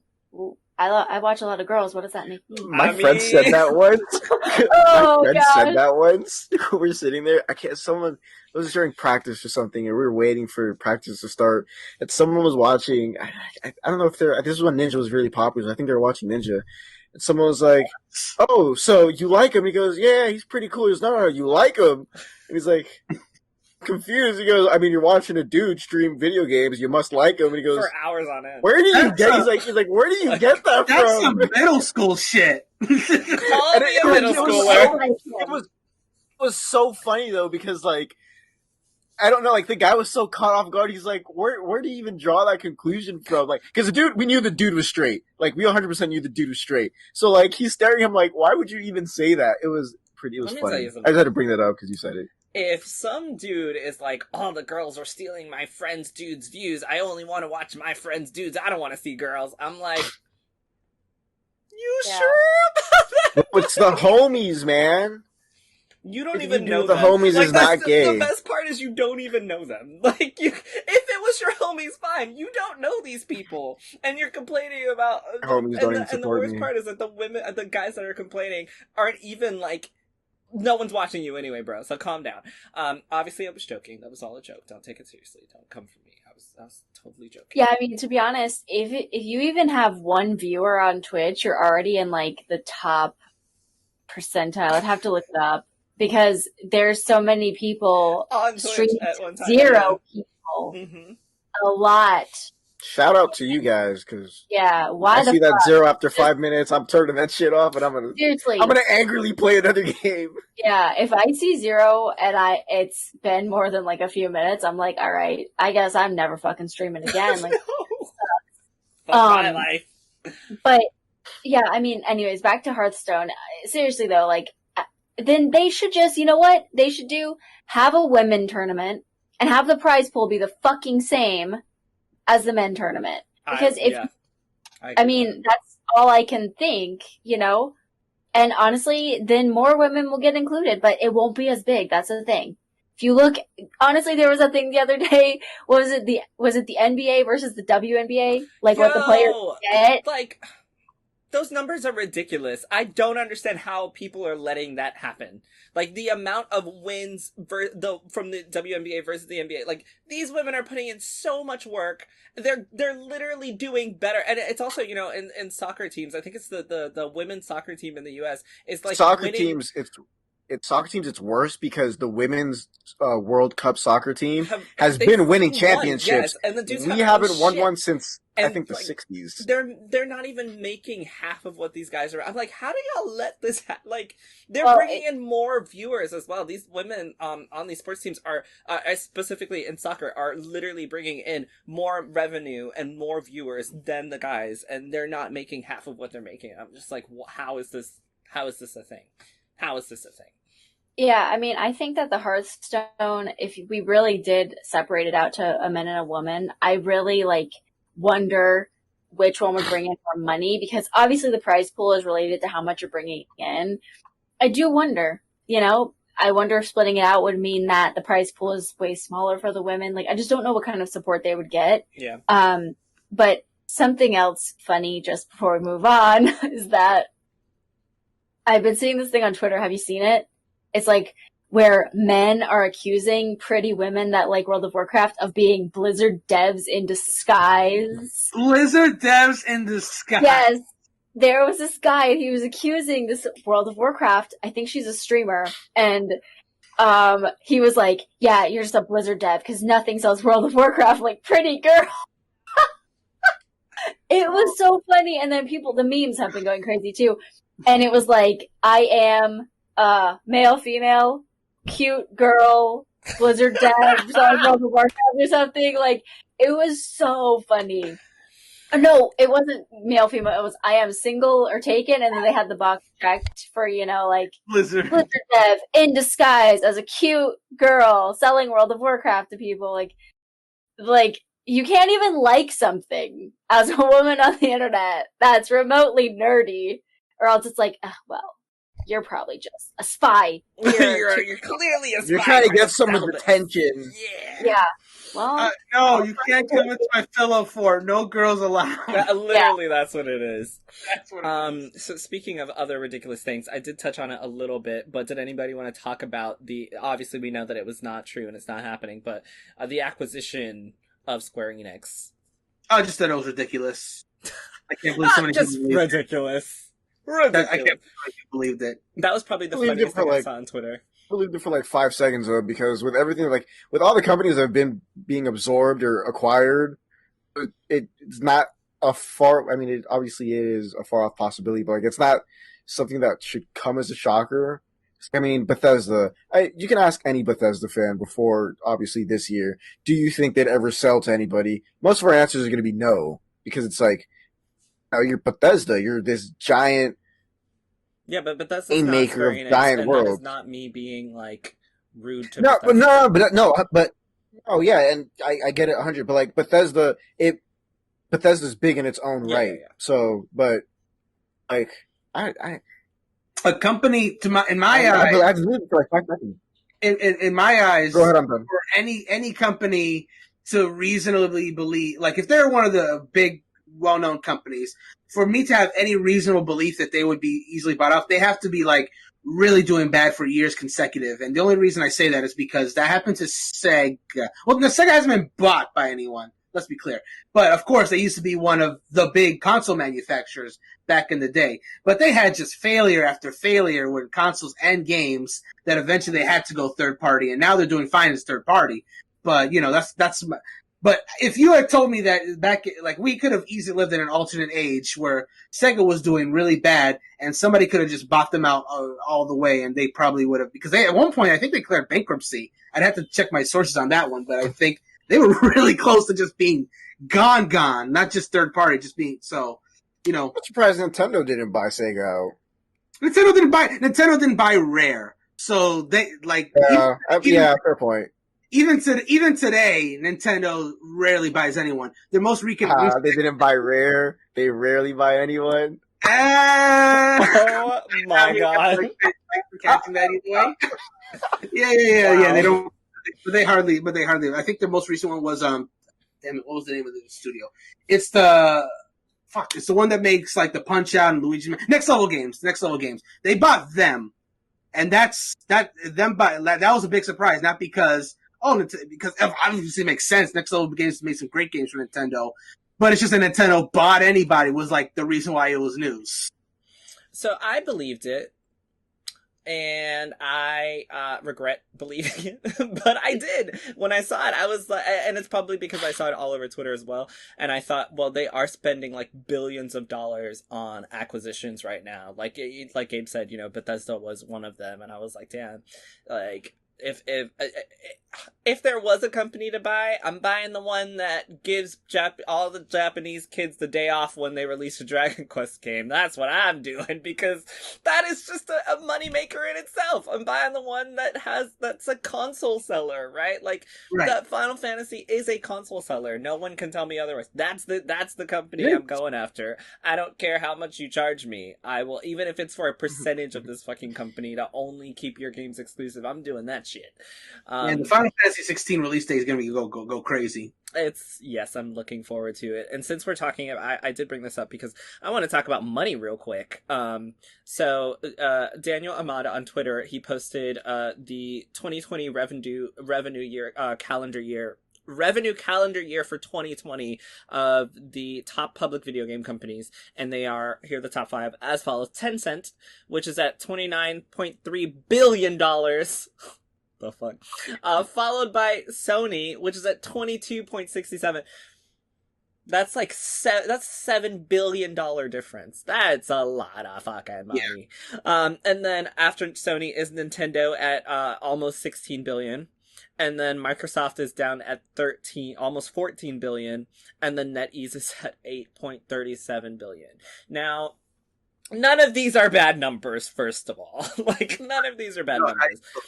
But I thought that this was so interesting because, this includes game-related revenue only. Tencent includes games revenue from its social networks businesses as well. Sony, Nintendo, and Microsoft include game hardware-related revenue. And all figures except Microsoft are converted to US dollars from yen. And the exchange rates were provided by each company. Just for some information on that. Obviously, Sony's up there because the other thing that ties into this is that the PS5 is now officially, let me read this properly, the PS5 is officially the fastest selling console in US history. And the fastest selling console in US history. And people still can't get one. So obviously Sony's up there for hardware sales. And obviously Nintendo's up there because they're also selling hardware and software like continually. Microsoft, I didn't realize that. I'm happy they're up there, but that number, I was actually intrigued that they were at 13 billion compared to Sony's 22. But they're not in the process of selling hardware, right? They're passing Game Pass. They're getting people for consistent lifetime partnerships with Microsoft, so that makes sense. Tencent just like owns everything, so right. That also obviously makes sense. Does any of this surprise you guys? Or even the PlayStation 5 being the fastest selling US console in history, US history. My knee-jerk reaction was I was surprised that Tencent was so high until I remembered that, like you said, they fucking own everything. Yeah. Basically. So yeah, it makes sense after I thought about it for like more than 2 seconds. I honestly didn't think Sony was that high. I don't know why. I didn't think they were that high. So I know Sony was high. Obviously, their hubris lately has shown that they're high up there. But being second place in this listing, yeah, I see why they're bragging. Yeah, they have a comfy spot there. Nintendo would probably be in the 20s if the Wii U didn't exist. Let's just be real. The Switch has gotten them back a lot of revenue and exceeded it in a lot of ways, but they took a hit those 4 years that system was out. But they're still doing good. Nintendo despite a lot of people saying the contrary, has never been in the red since like the NES era.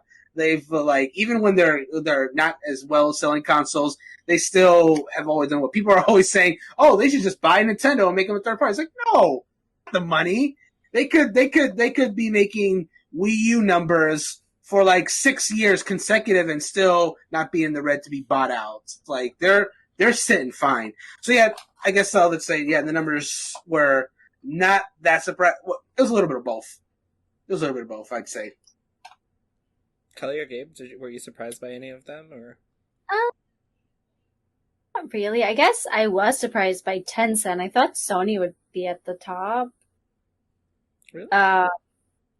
Yeah, I don't know. Just because, okay, they have the highest selling console and they've like had a huge launch and everything. I mean, I figured that they would be up there, but then I did look up Tencent's games and I'm like, oh. Yeah, I literally just did the same thing, and I was I'm like, oh, okay. They literally have their hands in almost everything. That's why Yeah. it's They have like the top 4 games. They have Warzone, League of Legends.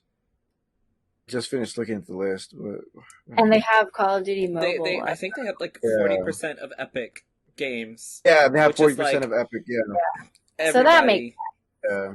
Um, I'm surprised Nintendo. I'm sorry, Kelly. yeah, because Nintendo didn't have a console or anything. Also, did not know that they had 5% of Ubisoft and Activision Where's it Blizzard. at? Which I did know they had a portion of Activision Blizzard, but I didn't know they had a portion of Ubisoft as well. I'm just like, okay, well, that's why, like, obviously, like, anyone who has a portion of Activision Blizzard and Call of Duty and like yearly releases and money from World of Warcraft and any company that has a portion of that is not going to be is obviously going to be sitting pretty. Yep, and they are. Damn, that the difference between Sony and Microsoft is almost $10 billion. And the difference between Sony and Nintendo is almost $7 billion. Like, that is if I were Jim Ryan, I would also be like, we don't need indies. I think we're pretty good. We're gonna go buy fucking Square Enix now and, like, just continue to fucking throw money in my face. Like, what? So I'm going to wrap up very soon. There's only 3 more things I want to talk about, and then we'll just leave the rest for another time. One of them is there's a new video game, Our America, that puts the viewer in the driver's seat as a black father taking his son to school. Along the way, they are pulled over by the police, leading to life and death choices. Would any of you play this game? If so, why or why not? I'd watch streams of this game. I would not feel comfortable playing this. I don't think I'd I watched like a minute and 30 seconds of it, and I'm not playing that game. The only thing I want to see is a white suburban kid play that game, just to see what choices they make. That is the last thing I want to see. Well, I mean, should have worded that better. White suburban kid who's not racist. That is also the last thing I want to see. I just want to see what choices they make. I want to see how mad they get that their choice was wrong, no matter what. Like, I just don't know how the game works. Like, I don't. For context, this game was made by a black person. Okay. First of all, it's a good thing. And so there's a little clip, huh? I said support the devs. I guess I don't know. So there's a clip here, and there's a little gameplay clip, and it's this black guy, the father and the son. There's the cops behind him, and then the son asks, what do we do? And you have the 4 options are we okay? Like, what do we do? And one of them is, let's just get this over with. The other one is, everything's gonna be fine. One of them is, I'm not sure, and the other one is, as long as we do, which I guess is comply. And so, like, you would go through the game making these types of decisions and see what happens. I think the intention behind this is probably a learning experience, and I guess it could be good. Yeah, that was my takeaway from, like, when you told me that premise of it, I was like, yeah, this is just to raise awareness and teach. That's what I feel this game is. Is this supposed to be a long game? This feels like it's not long. No, I'm pretty sure. Yeah. This feels like it feels like a 5-minute game that has many different outcomes to me. Yeah. Looks like it too. I thought this was a horrible idea. Like, I thought I think this is a horrible idea. I think the last thing I want to do is play an experience that I've lived in real life. Like, no thanks. I don't want to watch other people go through it either. I don't want to watch white people experiment with going through it, because I don't think that I think it can be used as a learning experience, but I think what would happen is that a bunch of white people would go on Twitch and be like, oh, let me play through this game and see how I would deal with this. And then, that just brings up conversations of, you should have complied, or... Huh? I thought you were going to go different. I thought you were going to go a different way with that. What? I thought you were gonna say like some racist white guys play the game and just do the 100%. I think that would happen too. Like, I 100% think that is exactly what would happen. I think some racist prick would 100% go on Twitter, stream this game, and try to pick the worst options to literally kill this black guy on camera because, like, you know, that's all I could think of was like, wow, this is not helpful in any manner whatsoever. I think the intention behind it was helpful, but that's why I said when Gabe said that, I was like, no, that's the last thing I want to see is some white kid trying to make decisions about this black guy's life and something that is very timely in current events, right? Like, this is something that's happening right now, so I don't want someone to make a game out of something that I think is very serious, even though I don't think it was made for the wrong reasons. I think it was just a really bad idea, but that's just me. I'm sure that some people might think this is, you know, an educational opportunity to get people to live through your experiences in a way that they might not be able to and try to learn from it. I am very cynical. I guess it's because I just see a lot of racists on Twitch and shit. So I'm very cynical about, you know, that experience being a video game. But something positive that happened was that, where is it? Spider-Man Miles Morales is oh my gosh, I just had it.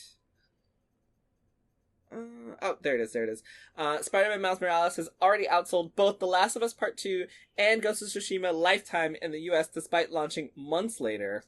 And the reason I bring this up is because I think not only is it Spider-Man, but I personally know that a lot of people bought this because they like the Miles Morales character, and I think it was a big part of that game was representation.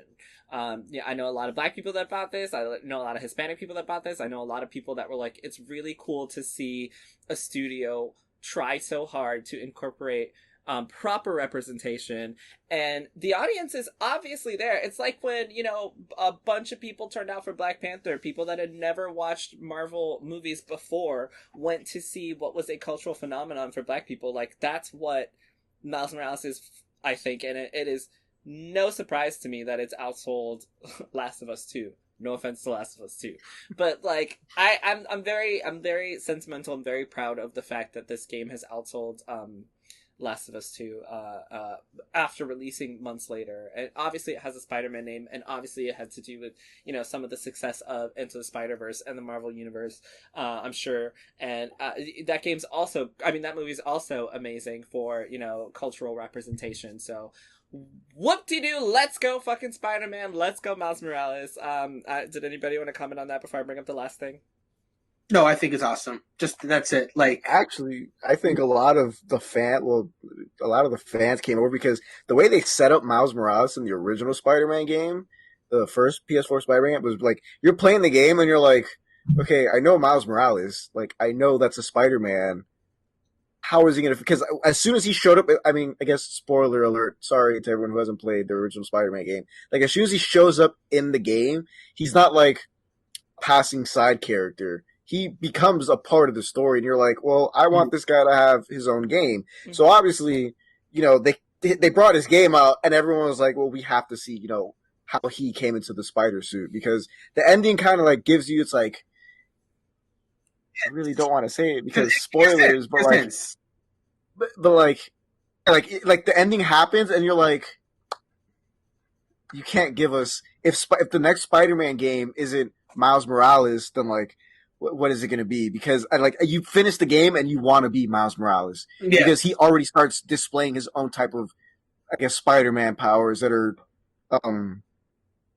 like, he has some similar ones to Peter Parker, but then he also starts displaying his own, like, different style to being Spider-Man. And then he's also like a really smart kid, and like, you just want to see how he uses the gadgets he already makes without being a superhero into, you know, being a superhero. Yeah. And to be fair, like, obviously, Spider-Man Miles Morales itself is like the culmination of what everyone wanted to see Miles Morales be Spider-Man with his unique abilities. But I'll be, I know this is kind of like a hot take for people that have played with Spider-Man.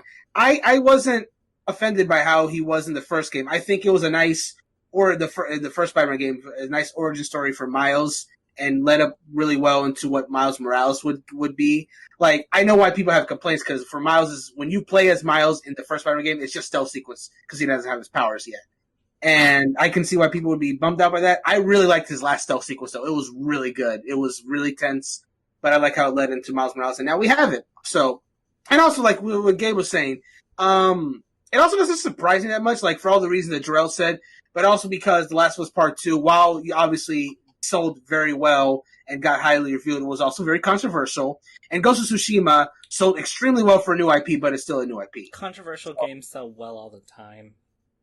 They do, but sometimes it can go either way when the game is controversial enough. Let's be real, especially with the following that The Last of Us had. Yes. What I also will say is this is, I think, another, and this is just speculation on my end, but I think this is another reason why PlayStation can be like, yeah, we're just gonna stick to our exclusives, because everything in comparison in that was, a PlayStation exclusive that sold really well. Mm-hmm. And I don't know unfortunately, I don't know the numbers of, PS5 versus PS4 versions of Miles Morales, or how many people upgraded, but fastest US selling console in history, throw Spider-Man on there, add some diversity, and you got a winning solution there. Set it up from the original game, and you got a winning solution. I didn't personally play the original Spider-Man, because when it was coming out at the time, Marissa and I were talking about something that I always talk about, which is diversity, of course. And when it was announced, I was talking about, because it was right after or around the time of Into the Spider-Verse, and I was like, I don't want to play another Peter Parker. I've done that a million times. I have absolutely no interest in playing another white guy Spider-Man. And this was after we heard that Miles Morales was going to be in the game, and then I was like, oh, okay, great, maybe they're going to do a Miles Morales thing, and then I found out, no, I'm just being another white Peter, and I was like, I have absolutely no interest in that, so I've never played it. And then I found out, obviously, years later, that they were going to do Miles Morales, and so I may go back and play Spider-Man, but my backlog is ridiculous. Last thing I want to talk about, and I know I'm not getting everything, well, one more thing, and then last thing, because it's really late, is that the ex-Nintendo designer Takaya Imamura says that F-Zero isn't dead, it's just hard to bring back without a grand idea. Brandon, I think you have something to say about that. Oh, I do. I think this, it's nonsense. It's nonsense. And to give like some really quick elaboration, I understand what he's saying, because a lot of Nintendo games in general feel like they do have to introduce new ideas for each new entry. Even the 3D Mario games, they're not the same thing each time. They add something new, like Odyssey had the capture mechanic, Sunshine had the flood thing, Galaxy had the twirl. It's not always great ideas, but like at least they try something new each time. But like for F-Zero, like the idea that they don't have like a fresh new idea is utterly ridiculous. It's just that they haven't run into an idea that they want to do, because as soon as this went out, floods of tweets were throwing out potential new ideas that go F-Zero, and so many of them were good, but it's not what Nintendo wants to do. So therefore they want to do F-Zero. I think it's more an excuse than anything else, because like I just, a lot of people ask for F-Zero, but if a new one came out, would they buy it? And I think that's what Nintendo is worried about, that, if they did make a really good F-Zero game and put it out there and it didn't sell well, then Nintendo would be like, we told you. So I feel like Nintendo's just scared. There's so many different directions you can go F-Zero. It doesn't have to just be another racing game, though that would be really good too, because F-Zero is a lot of fun. There's ideas they could do, and the fact that they haven't picked one, I just don't think they have the confidence in it. And it may be, and if someone has to come out and say that, it may be years before they feel confident enough to do it. So we'll see. So speaking of liking games and paying for them, this is the last topic that I wanted to talk about, because how could we not talk about this? Over at IGN.com, written by Adam Bankhurst. The title of this article is Days Gone director says, if you love a game, buy it at full price. I don't know if you guys saw the discourse around this on Twitter while this came out. I have. And it says, don't complain if a game doesn't get a sequel if it wasn't supported at launch. That's a direct quote. The first sentence of this article says, and I quote, Days Gone creative director and writer John Garvin said that if you love a game and want a sequel, you should buy it at fucking full price. He was a guest on God of War creator David Jaffe's YouTube show and discussed many topics regarding Days Gone and his time in the video game industry. His appearance also arrives a bit over a week after Bloomberg's report of an unsuccessful Days Gone 2 pitch from Ben's studio, which we kind of talked about last week. They wanted Days Gone 2. It was unsuccessful. They're not making another one. Garvin, who is no longer with Sony Ben, was asked if he had heard if Days Gone being added to PlayStation Plus collection on PS5 caused a meaningful uptick of engagement with the game. Basically, obviously, people can get the game for free and play it on PS Plus, so of course there's going to be an uptick with the game. And he said, and I quote, "I do have an opinion on something that your audience may find of interest, and it might piss some of them off. If you love a game, buy it at fucking full price. I can't tell you how many times I've seen gamers say, yeah, I got that on sale, I got it through PS Plus, whatever.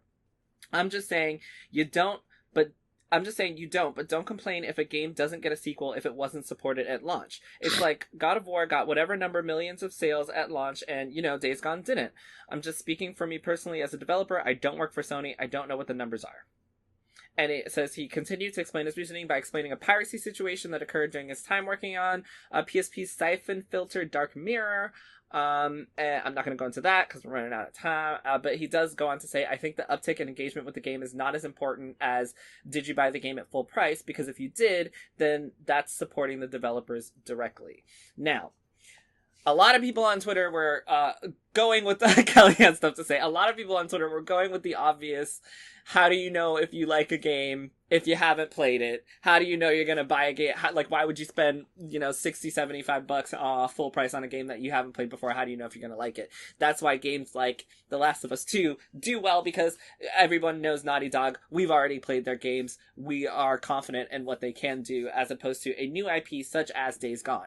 Also, I've seen things of, you shouldn't be upset because now people are actually being able to finally play this game confidently on PS Plus. People are finally seeing the game that you have. I just want to get those out of the way before I ask you guys your opinion on this. But another thing that I am going to say about this before I also get to your opinions on this is that John Garvin saw this piece from IGN and he put out his own tweets about it. And I'm going to read those to you, and then we'll talk about this really quick, and then we're going to end the podcast. Where is it? He said, there's a quote from his Twitter. He said, "This is what I said. If a game doesn't make money, it's probably not going to get a sequel. That's a financial, marketing, and business fact. I can't believe this is shocking news to some of you. Also, I wasn't even talking about Days Gone. I haven't been at Ben's studio in 2 years. I told Jaffe I don't know what they're working on. I don't know the financials. I was talking about my personal experience about how piracy on the PSP hurt me financially. What I could have added is that anything that doesn't make money doesn't get supported. Vita anyone? ?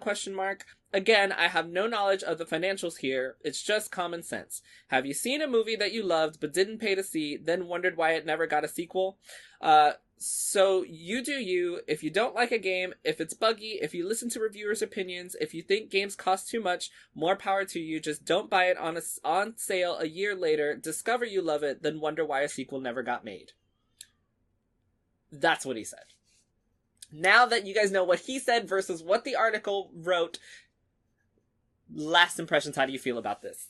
I feel like a lot of articles that we talk about just completely take shit, even direct quotes, and place them into articles at certain places just to get a point across or get something for shock value. Because taking someone's even direct quote and putting it in this context makes it seem like, oh, well, fucking Days Gone might get a sequel, which, let's be real, who's asking for a Days Gone sequel?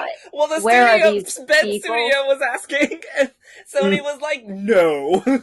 Yeah, well, I don't know anybody who was asking, to be honest. That game was, pretty bad. It was kind of buggy when it came out and stuff.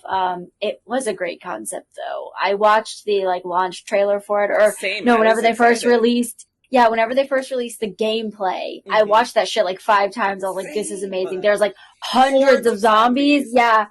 But then I tried playing it and the controls, it was awful. But I play a lot of other zombie games and they're so good. Yeah, I mean, I don't know. If a game doesn't make money, clearly it's not going to get a sequel, but are we gonna all just like, why would a game go on sale then ever? Just never make a game go on sale if we're not supposed to buy it. What's the fucking point? No one was playing your game, no one was playing Days Gone, not because it was too pricey. They weren't ready to invest. And like, the engagement is up when the game is free, because that's how free shit works. I don't, but like, okay, now you have people, that since like you it gave now. it for free, that like it and might have bought a sequel. Like, you're getting people that may have never even considered playing your shit to play it. Now, since it is like kind of like a single player, it doesn't really help. Like, if it was a multiplayer and you got people into it, that might actually be better for the game. Mm-hmm. But just like a single player zombie game, you're not really going to like get the engagement that you're looking for when it's free.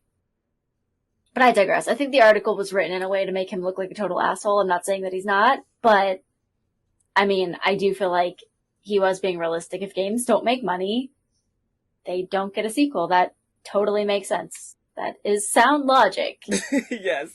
I brought it up this way because I completely agree with you, because I had only seen the article first, and it wasn't just an IGN article. I had seen the same thing at like 4 different websites, and it was phrased all the same, and I was like, wow, this guy's an asshole. Like, and then I saw his Twitter, and I was like, he's not wrong. Like, if your game doesn't sell, it won't get a sequel. And also, but also people weren't wrong as well, right? Like, I don't expect people to invest $60 in a brand new IP if they don't find it interesting, and I can't get mad if they don't.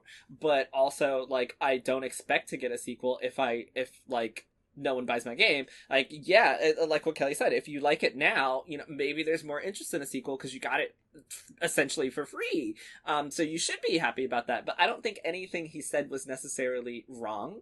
But I do think that all those articles make him sound like such a fucking dick. Mm-hmm. And I was like, ugh. But also I thought like, this is really interesting, right? Because this is kind of like what Nintendo does. Like, they never put their games on sale. Right? So like, it got me thinking, like, Rarely, actually. if you buy a Nintendo game, you're gonna end up buying it at full price, almost no matter how long ago that shit was released. So it's much easier for Nintendo to justify, creating other games for their system, because all their developers are making all this money anyway. And I do believe that the developers do get a percentage of games based on downloads for PS Plus. Don't quote me on that, but I think it's the same thing with like Game Pass. Like, they do get a percentage of revenue based on the amount of downloads or whatever. But yeah, I was just like, well, this is why Nintendo don't put their games on sale. And, I don't like that, because I think it is okay for people to decide what their wallets, because that's basically what we have. And it's not fair to get upset with us for doing that. Like, If devs were gonna wait for me to buy a game full price, they would never get paid. don't hold your breath, because you're gonna die. Exactly. You're never gonna do it. Exactly. Gabe? I was gonna say really quick, that whole thing about Nintendo not putting their games on sale. Like, yeah, what you said, I agree, it makes sense. But also, if your game's over 15 fucking years old, it's okay to put it on sale, Nintendo. I can't tell you how many I didn't know. I think it was GameCube and Wii U games that how is it? There's a collector's edition of The Legend of Zelda, The Legend of Link, The Legend of Zelda, The Adventures of Link. Huh? The GameCube collection you're talking about, right? Yeah. Okay. It was The Legend of Zelda, The Adventures of Link, Ocarina of Time, and Jorah's Mask, and a short preview of Wind Waker. Mind you, the two N64 games, actually all 4 games weren't remastered or remodeled or anything. It was the exact same game, just emulated for GameCube. That game, that collector's disc, stayed at $49.99 for like, pretty sure, almost till the Wii U was dead. There's no reason for that game to be full price that entire time. And my little thing of hurrah, I finally got it on sale at a GameStop for not $49.99, but $48.99. It was used. great. So That's great. while Nintendo, you got the right idea of making sure everyone supports your game on release, you don't need to keep it at full price for all those years. You know Like, what bro. confuses me the most for that is like, why the fuck are these like 10-year-old Pokemon games still $50? Like, who is even playing these shits on their DS? Like, what? Like, why is it that it's not like $20 at this point? I don't understand. But also, You know what? to get back to Days Gone for a second, don't release buggy games, people, and then get mad when people don't buy them. And don't get mad when people trust reviewers and reviews and don't buy a game that people have said is buggy. That's the only thing I would say that I disagree with him on. Go ahead, Kelly. You can go. No, I want to just bring up, it's kind of random, but I remember Days Gone when it first came out because I rented it from Redbox. And Redbox doesn't do games anymore, rentals, and that's like a problem. Like, honestly, they should do demos or rentals for like a lot of games because that really made me buy some games and then not buy some games. But I had still like, with the rentals still supported, like, sometimes I want to support, like, a little bit. Like, I'll spend $10 to, like, rent a game for a few days. But it's true. Like, they could make revenue off of, like, a rental. Service, yeah. I might not beat the game from, like, as long as I have it. Maybe it'll pique my interest, maybe not. But you still made some of my money. When in reality, if I don't want to spend $60, I just will spend nothing. And that's where, you know, games can benefit from demos. Like, new IPs specifically can benefit from demos. And I think that's why Nintendo also does a really good job, because a lot of times they do have demos for what's coming up next. Or at least Square, specifically on Switch, is always like, try this game out. Tell us what you want. Tell us how you like it. Tell us what we should change. Here's a survey. Do the survey. Come back and buy it in 2 years when it's available. And everybody's going to be like, hey, I made a difference. I like what I played. I'm going to purchase this. Now, of course, demos can go the opposite direction, and they can be really bad and make you not play a game and not buy a game, but you weren't going to do that anyway. I mean, you might have, you know, purchased it if you really thought it was good, and then you found out it was bad, and then, they tricked you. Hey, Cyberpunk. But this is why demos are good, and I heard that I was looking forward to playing Days Gone, and then I heard that it was really buggy, and then I got it for free, and I still ain't play it. But I plan on playing it eventually. But I am happy that I didn't spend, you know, $50, $60 on it, because also, it's still pandemic 2020, you know? It's kind of rough out here to be trying to buy buggy games at this point. Unacceptable. Anything else on Days Gone? Not Days Gone, but to go back on like that whole Nintendo thing of pricing, just so people know I wasn't exaggerating. Super Smash Bros. Melee, which is a 20 years old game, is selling at $30 pre-owned on GameStop. Pokemon Emerald is selling that's pre-owned Pokemon Emerald cartridge for the Game Boy Advance is selling at $60 right now. That's what I'm talking about. Like, who is Hold even... on. That's unnecessary. Emerald's case, that game was never $60 when it came on retail. That's price people hiking up because it's an old game now. It's with GameCube and yeah, but Black and White. The thing is, those games are still $60. Yes, that was never $60. 50. DS were never 40. DS games were They're 40. They're still full price. Either way, for a pre-owned video game, retail, yes, they're full price. But you see anything video higher game, than that, I should not be, dishing out full price game money for an old game. Yes, I don't care I about agree. price gouging. That's ridiculous. Yes, I agree. And I also brought the story up because I thought, don't do this. Don't clickbait people by making someone sound like an asshole and having to force them to defend themselves. I agree. And that's what I was going to say earlier. The fact that the article really just made him sound like a complete asshole. And then I read it, I was like, yeah, it's a cynical take, but it's also a reasonable and realistic take. So I'm like, it is what it is. It didn't sell for the reasons we've already stated, and therefore it's more than likely not getting a sequel, and it is what it is. And like Kelly said, a lot of people aren't really asking for it. This would be a different story if there was a game that was like this really good game, but it just kind of fell on the radar because of bad marketing, which I've seen happen many times. And then somebody streams it or it gets attention somehow. Everyone loves it, and now a sequel won't happen because it's too late. I've seen that. Was that? Just a Breath of the Wild. Oh, First of all, we know that game's coming out. Secondly, I said Among Us. You know, Technically, I'm right because they're not doing the sequel to Among Us anymore. and that brings up marketing For different as well. reasons. That brings up marketing as well because I know that this game I saw maybe twice before it came out, and Yeah, one of them Days was like Gone. a PlayStation experience or something, like a state of play or something. And I can't even remember what the other one was. And then it was just gone. And then it was just out. Yeah. and the community director of Oh, my nose. of Among Us. I can't remember her title, but she was talking about how Among Us has been on TV and we've got TV engagement. Has that changed like actual engagement of the game? Absolutely not. Has it changed other things about the game? Yeah, sure. So, marketing is also a big part of this, and I don't remember seeing shit about Days Gone, but I do remember that it was thrown in with conversations of The Last of Us, right? So it's like, you had this big Last of Us Zombies, well-known franchise from Naughty Dog, and then you have this brand new IP about hordes of zombies. If you don't market your game properly, it's going to be hard to sell. If you don't get the sales, you don't get a sequel. If you don't put a demo, nobody knows the difference between this and what is going to be The Last of Us.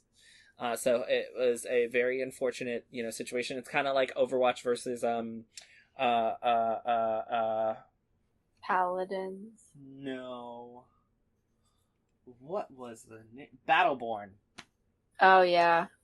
It's like one of those was marketed really well, one of them took off, the other one, the fucking servers are shut down. Like, it's bad timing. I think it was just bad timing. I enjoyed Battleborn, but yeah. But also, how are you going to compete with Blizzard? That's the other thing. So, like, how is Ben Studios going to compete with Naughty Dog? I don't know. They didn't. They failed, and now they can't didn't. get a sequel. And I am so that sucks because I was enthralled by the hordes of zombies and the gameplay that I did see. It was a cool concept too. Yeah, I was like, I've never played a game like this. Yes, I just want to be chased by millions of zombies and throw fucking flame bombs and shoot them all and run away. That sounds great. It's very Walking Dead. I appreciate. But I feel like they kind of showed you like that gameplay. When in reality, that was probably like the only time in the game that happens. Or And that's why they something. didn't That do happens it. too. They call that the vertical slice of gameplay. And that's why Then we got World War Z, which is a cooperative zombies game. It's literally the same. World War Z is you're basically fighting off hordes with 3 other people. Isn't that a book? Yes, it was a book. It's a I movie, read in too. college. A book and a movie, yeah. I never watched the movie because I thought the book was trash. The You didn't like the book? Zombies No, are not at all. weird, man. I like the book. I didn't like so boring to me. the movie. Was not as good. The zombies were weird. So yeah, I hate- anything else on this? Oh, sorry. No. Go on. I think I was just going to mention the things that we didn't get to talk about so that everyone can pretend like they know our opinions by now for anyone who consistently watches, which thank you guys. I see your views on there. I see We you guys appreciate you. continuing to watch us every week. Much appreciation. I think I actually got through all the stuff. That sounds like everything. I don't think so. Yeah, we're just going to assume that I got through all the stuff. I know to stop scrolling when I see Bowser's penis. That's when I'm like, up, we've reached the plateau. Yeah, no, Sure have. I think that's everything. So, with that, we are going to... Oh no, I missed one thing. Mario Kart 8 Deluxe's continued sales dominance is bad news for Mario Kart 9 hopes, which is an article from Gamesbeat, and I think that's a bad take. But yeah, maybe we'll. Oh no! I also missed another one. Nintendo of America and its president Doug Bowser have filed a lawsuit against alleged team executive leader Gary Bowser for infringing on Nintendo's copyright by creating and selling Nintendo Switch hacking devices. We're not kidding. That's another one that we might have to pick. It's another Bowser name? Bowser versus Bowser. Dun, dun, dun. Oh, boy. Oh man, that's another one. Hopefully, if we have a little extra time next week, we'll get into that. Bowser. Find out in the next episode of HP Critical Podcast. And for next week, actually, I don't know how much news we're going to be talking because I haven't told you guys, but next week's going to be a wonderful personal conversation all about your favorite video games, what you're looking forward to for 2020, games you want to talk about. It's going to be all about Kellie, Brandon, and Gabe. Actually, it might not be next week. I think next week we have a guest. It might be the week after that. But it's coming soon, people. But it's coming soon, and then of So course I need to play some games. Gotcha. I mean, I'm gonna ask you, what games you're looking forward to the most in 2020 and beyond. What you wish got remakes. It's 2021, Jerel. Oh fuck! Come on, man. In 2021, We don't get to repeat 2020. I'm sorry, we don't. I wish. Oh, in 2021 we're vaccinated. Damn it. I am. Yeah, and I've been dying.